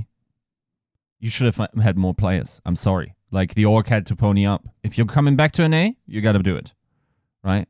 There's always going to be situations where you're otherwise fucked. Now, this screams just like short notice signing. By the way, I also have to say this. This wasn't actually the signing that I was talking about when I was saying there was a signing that was ineffectual. I think I wouldn't be as big of a dickhead talking about Vulcan like that. I think like Vulcan as a player is definitely like someone that the rest have looked at. It's not like a bad player that I expect to never play or get playtime in the Overwatch League. It's just like it's not that fortunate where he's landed, but it makes sense, right? I think it stands to reason that this team probably must have struggled in terms of like getting quality practice. And as a result, like their scrim marks are pretty shit. Like pretty shit to the point, but more so, I think from what I could gather, the bottom tier teams are probably slightly losing or slightly winning against them. But they also have a couple of surprising teams where, like, mid-tier teams told me they're not doing that well against NYXL. Not that well, meaning, like, sub 50% or 50% win rate. At the same time, like, some teams are also telling me, like, this team is completely disjointed in how they work. And it makes sense. Vulcan would have had some playtime because Cullen had to go back to Korea, right? Yes, definitely would have now. I think like it's very easy to see that like if you just look at the two sort of elements coming together here, you have a serious amount of mayhem injected into this, right? It's Yaki and it's Gangnam Jin and it's Kuki. But Yaki really is the guy that gives up, demands tempo, right? Like, if it wasn't working, would be feeding. If we're being honest, in the way Yaki plays, right? And I think like that just needs to click. Unfortunately, once again, I'm not sure that's something that Synergy can make up for. I think if that is actually a genuine issue, then this is not going to resolve itself into a position where I could see this team ever like performing at an upper mid-tier level. I think what might happen, I think their performance delta is probably peaking at like 7th, 8th during a stage in the Overwatch League. But yeah, I mean, like at the same time, you can't really say for sure what their current scrimbugs are because like the quality practice time with Kellen wasn't there. And of course, like Kellen being like this big rookie prospect is a pretty big piece to this puzzle, right? I think from the outside, man, if you're a well-resourced organization, 6 players ain't cutting it, man. Especially if you're one that's bringing in South Korean players on a very like unfortunate visa situation. And at the same time, I gotta say, I think the visa situation for Korean players actually worsened sometime in March. So it's gotten way harder to get people in now. I think beforehand, like you could turn it around like a couple of weeks, could have probably made mid-season signings as you see fit. I'm sorry, this is a global pandemic. This is not a viable strategy for you to rebuild your roster. If that was what you're going to do. Like maybe you lost on a bunch of agents and you couldn't find anyone. And like that's fair. You still got to plan around it. At the same time, you kind of won some bidding wars for sure against other organizations. So you already got the jump on them. I don't know. I think like there's like in your situation, you just want backups in every position. So if shit hits the fan, you can just bring someone in, especially when visa issues are in there. Dude, like some organizations had their visas revoked, their P1s, just like randomly at some points. Wow. Yeah. Like that can happen to you, right? So if that can happen, then you got to have a plan. And the plan being like throwing some North American kid in there that doesn't speak Korean in your full Korean roster, like can't be the solution as a top tier organization. Unfortunately, now you're sitting in the bottom. Question mark, Yiska. Mm-hmm. Do you think Vulcan gets invited to the Discord? Yeah, I think so. I think does? they're nice Okay, enough. good. Yeah, no, I think they're nice enough. And Okay, this is good. not Good on you, the- Cookie. Good on you, Cookie. That's Yeah. bonus. That's all I cared about at the end of the day. As long as it gets to feel like he's part of the team. Yeah. And doesn't get logixed. And no, I will never stop bringing that up because as long as it's funny to me, I'm going to keep bringing it up. Agreed. The day that it stops being funny, I'll stop bringing it up. But that day is not today. Any thoughts? Anybody want to comment on these next 3 signings? Belosrea Fusion, Landon, London, XC, Florida. Ooh, Landon, Go on. collegiate boy. I want to talk about him. Very, very, very good flex. Who I think actually probably should have been in Overwatch League beyond, whatever happened with London. I'm glad that he's getting his chance now because I think he's consistently in collegiate been probably the best flex support that collegiate's had.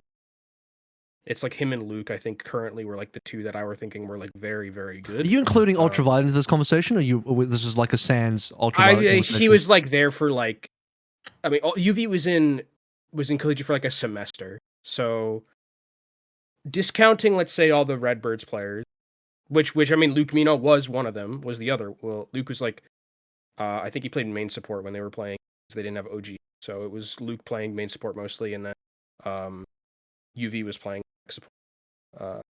But when Luke moved back to flex support to play with Maryville, like I think that like Luke's a fucking nutter too, Luke Mino. I think he also deserves a shot at Overwatch League. But Landon, consistently, like even when I watched him back 2 years ago, this collegiate national championship, absolute stud on Northwood. From the flex support role, there were, I think, remember specifically the Baptiste and the Zen were like the 2 things that I think were really the most impactful. Has insane carry potential from both of those. There were a lot of times where I would be watching fights, Landon just randomly kills 3 people off the bat. The fight like completely ends. Very much had that carry potential. And in a game like Overwatch 2, I think there's a possibility where like flex supports can also be that like kind of like we were talking about it earlier, where it's like you need to be DPSing and you need to be managing correctly, where you're going with your healing and all that. Like if you're giving this guy Zen, you're giving this guy BAP. If they're viable in any certain metas, absolute star. I think this is very, very good shining for London, given the circumstances that they had to go through. But like, I think Landon, very good. Well, how do you feel about this team now with Landon in it instead of Provide? Does this improve the team to you? Is it a side grade? So I think that Provide mechanically was very, very good. I think mechanically was like very, very good. I think Landon's close. It is a side grade, I would probably say. I think if you're like asking me, you know, who mechanically was a better, I think Provide had that edge a little bit because that was something that we saw when Provide was on Maryville. But I think that Landon is just I think he's probably a little bit like if we're rating it on like a 1 to 10 scale, Provide was like a 9. I think like Landon's like an and very easily could be like a 9 10. I think he's that. Mhm. And I think with like the good coaching and good foundations around him, like we saw at Northwood, like he's been getting progressively better. Really, really do think that this is a great pickup for London. And I think that I don't know if it changes the needle much in terms of moving it, like where they were. But it's someone who deserves, I think, to be Overwatch League and gets that chance. That's great. You know, I think I'm a big proponent of collegiate. I think collegiate is a great system. So any success that collegiate players get, I think, is positive. So I'm happy about that. I'll talk about Belosrea a little bit because I did cast him in contenders. He I also did. was what team was he on for? Was he on Chinese team at one point or? He was on. So the funny thing about Belosrea is that when he came from FFF to Korea, I thought Belosrea on FFF, first fabulous fighter, the best named Chinese org to ever exist. Well, not Hero, Tacit, and Panther. All right. Oh, that too. That was also a really good one. Legend Young Beyond was another good one. But Belosrea was really not that good. Like really, really not that good on first Triple F. fighter. Okay. On Triple F. Really, really like I thought there was no chance in all heck that this guy gets to be anything over beyond like an FFF player or like kind of this like middling Chinese roster, you know, one of those Koreans who kind of just jumps over and is just eternally on a Chinese contenders team, right? And then he goes to T1 and Avril, you can probably speak to this. I think he got like significantly better from like where he was when he started like his T1 journey to like where he was like being able to get into. Yeah. Well, he was on the new T1 squad. He was kind of like a new player on the new T1 squad. I didn't really know what to think about him at the time because I didn't see his history. I definitely didn't see him on Triple F.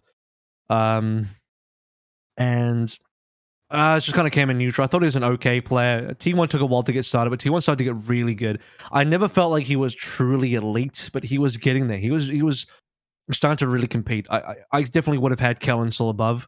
But T1, I think his stocks would definitely be high if T1 didn't bow out of playoffs in the second season due to COVID and they kept on playing because I think they would have made finals. And if they did and you see him up against, you know, the Max and Jumbins, then you get to really like, oh shit, Belosrea is kind of good. Especially if they do well and maybe even win. But it is O2 Blast at the end of the day. So they did beat Talon. So technically he beat Kellen. So there is that to go with. It's not a 1v1 in the tank, but this guy stands toe-to-toe from a team perspective up against Talon and Kellen as well. So he's probably maybe an underrated signing. I don't expect that he'll get too much playtime over Fury, especially if we're in the rumored kind of off-tank kind of metas that we are in right now for Overwatch 2, where heroes like, you know, Zari and Doom are strong. Yes, Doom is an off-tank because all the off-tank players from Overwatch 1 are apparently playing Doom. But I've also heard that Winston is pretty decent in the meta. I've heard that Ryan has had playtime in the Overwatch 2 meta, could still be there in future metas. Yeah, Belosrea maybe gets playtime on them. He's definitely not a poor signing. I think Jin and the boys and the T1 boys he's bringing over, he's definitely moving over some strong players. T1 are a very overlooked team from contenders because they didn't make it through all the players because of COVID reasons. Whereas I think people would be less down on T1 had they made it to finals like they should have. But T1, you know, I have a lot of excitement for all the T1 players. Belosrea is probably not as big of a name as like the MN3 and the Zests, but agreed. Yeah, I mean he's more than capable, more than good enough to be an AL. I think he's an AL level player now for sure, based on his experience and what I saw in T1 with those results. So he's from his time from what you're describing in Chinese contenders to now, there's been a huge amount of improvement, and gotta say maybe Jin was a part of that, quite possibly. certainly Fusion are putting a lot of faith in their season in Jin and the T1 boys. So we'll see how that one goes. So take that one. Take this news with like, a bit of a balanced approach. But definitely not a negative signing. Don't get too extremely excited about it either, because Fury is probably still going to be the main tank, or rather the main tank player in terms of being the starter. But there's no downside. I don't think there's any downside to getting Belosrea on the team, and he's a worthy backup for Fury. And it's probably within Fusion's best interest to have a backup player for a tank position when they've basically got the other roles covered, even though I think people were kind of low on their support line.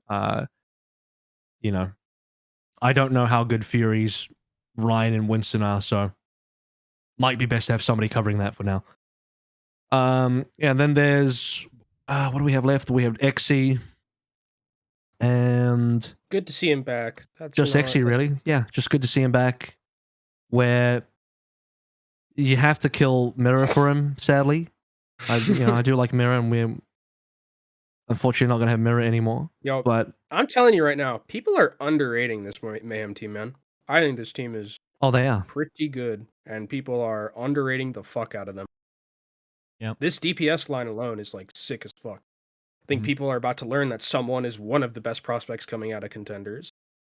I think people don't give that guy any respect, even though he's got the Team CC main tank lineage under his belt. Like Xe Hydron checkmate, goated. Someone in Adam, you have someone in there, goated. Adam's also good too. I think actually Majid said he's on his way to Florida now on his Twitter. Who, Xe? Yeah, no, Majid. No, Majid. And that's a pretty big deal. Oh, Majid. Yeah. No, Yeah, this so- team is a lot better with Majid. Don't fucking sleep on this team. This team is gonna surprise some people, I think. Yeah. They're very, very good on paper. Cool. That's any other final thoughts? That about does it. I think we talked about Xe last time, and same thoughts. I mean, he's a great player that deserves a spot, and it took a while to get him a spot, but he's here now. So I'm just hoping he gets to finally play out a season, because last season was really unfortunate. He probably would have had playtime early in the season as well, but it just didn't. Things didn't work out that way between Dallas and Xe. So it's taken some time for Xe to get back in. He's still hungry. He's been grinding for some time. Top player. Hoping for the best. Alrighty, well, final thing to say as we close out the episode. Kenobi and Joe have a Star Wars campaign currently for D&D, which you can tell us, Kenobi, when that's happening. It's happening every Thursday, not this Thursday because Owl is opening, but every Thursday starting at 9 p.m. Eastern. You can see me and Joe play some Sith Padawan killers. And yeah, ton of fun. Cool. So Catch me on obviously Owl is coming up as well in the next few days, depending on when you view this. It might be very, very soon. I'll be doing some of my own personal co-streams at some stage as well. We'll have an announcement soon for other things, including TCP. I'm also doing YouTube content now, so check that out. bit.ly/AVRL YouTube. I made a couple of videos already. There'll be more coming soon. And otherwise, we'll see you in the next few days for another episode of TCP as we look towards the match previews and what's actually going to be happening there, and what we think is going to go down in the NA region, because APAC has been delayed by 2 weeks due to their COVID-related situations happening in China. So they won't be playing for a while, which means I won't be casting for a while. So it'll just be NA stuff for the time being.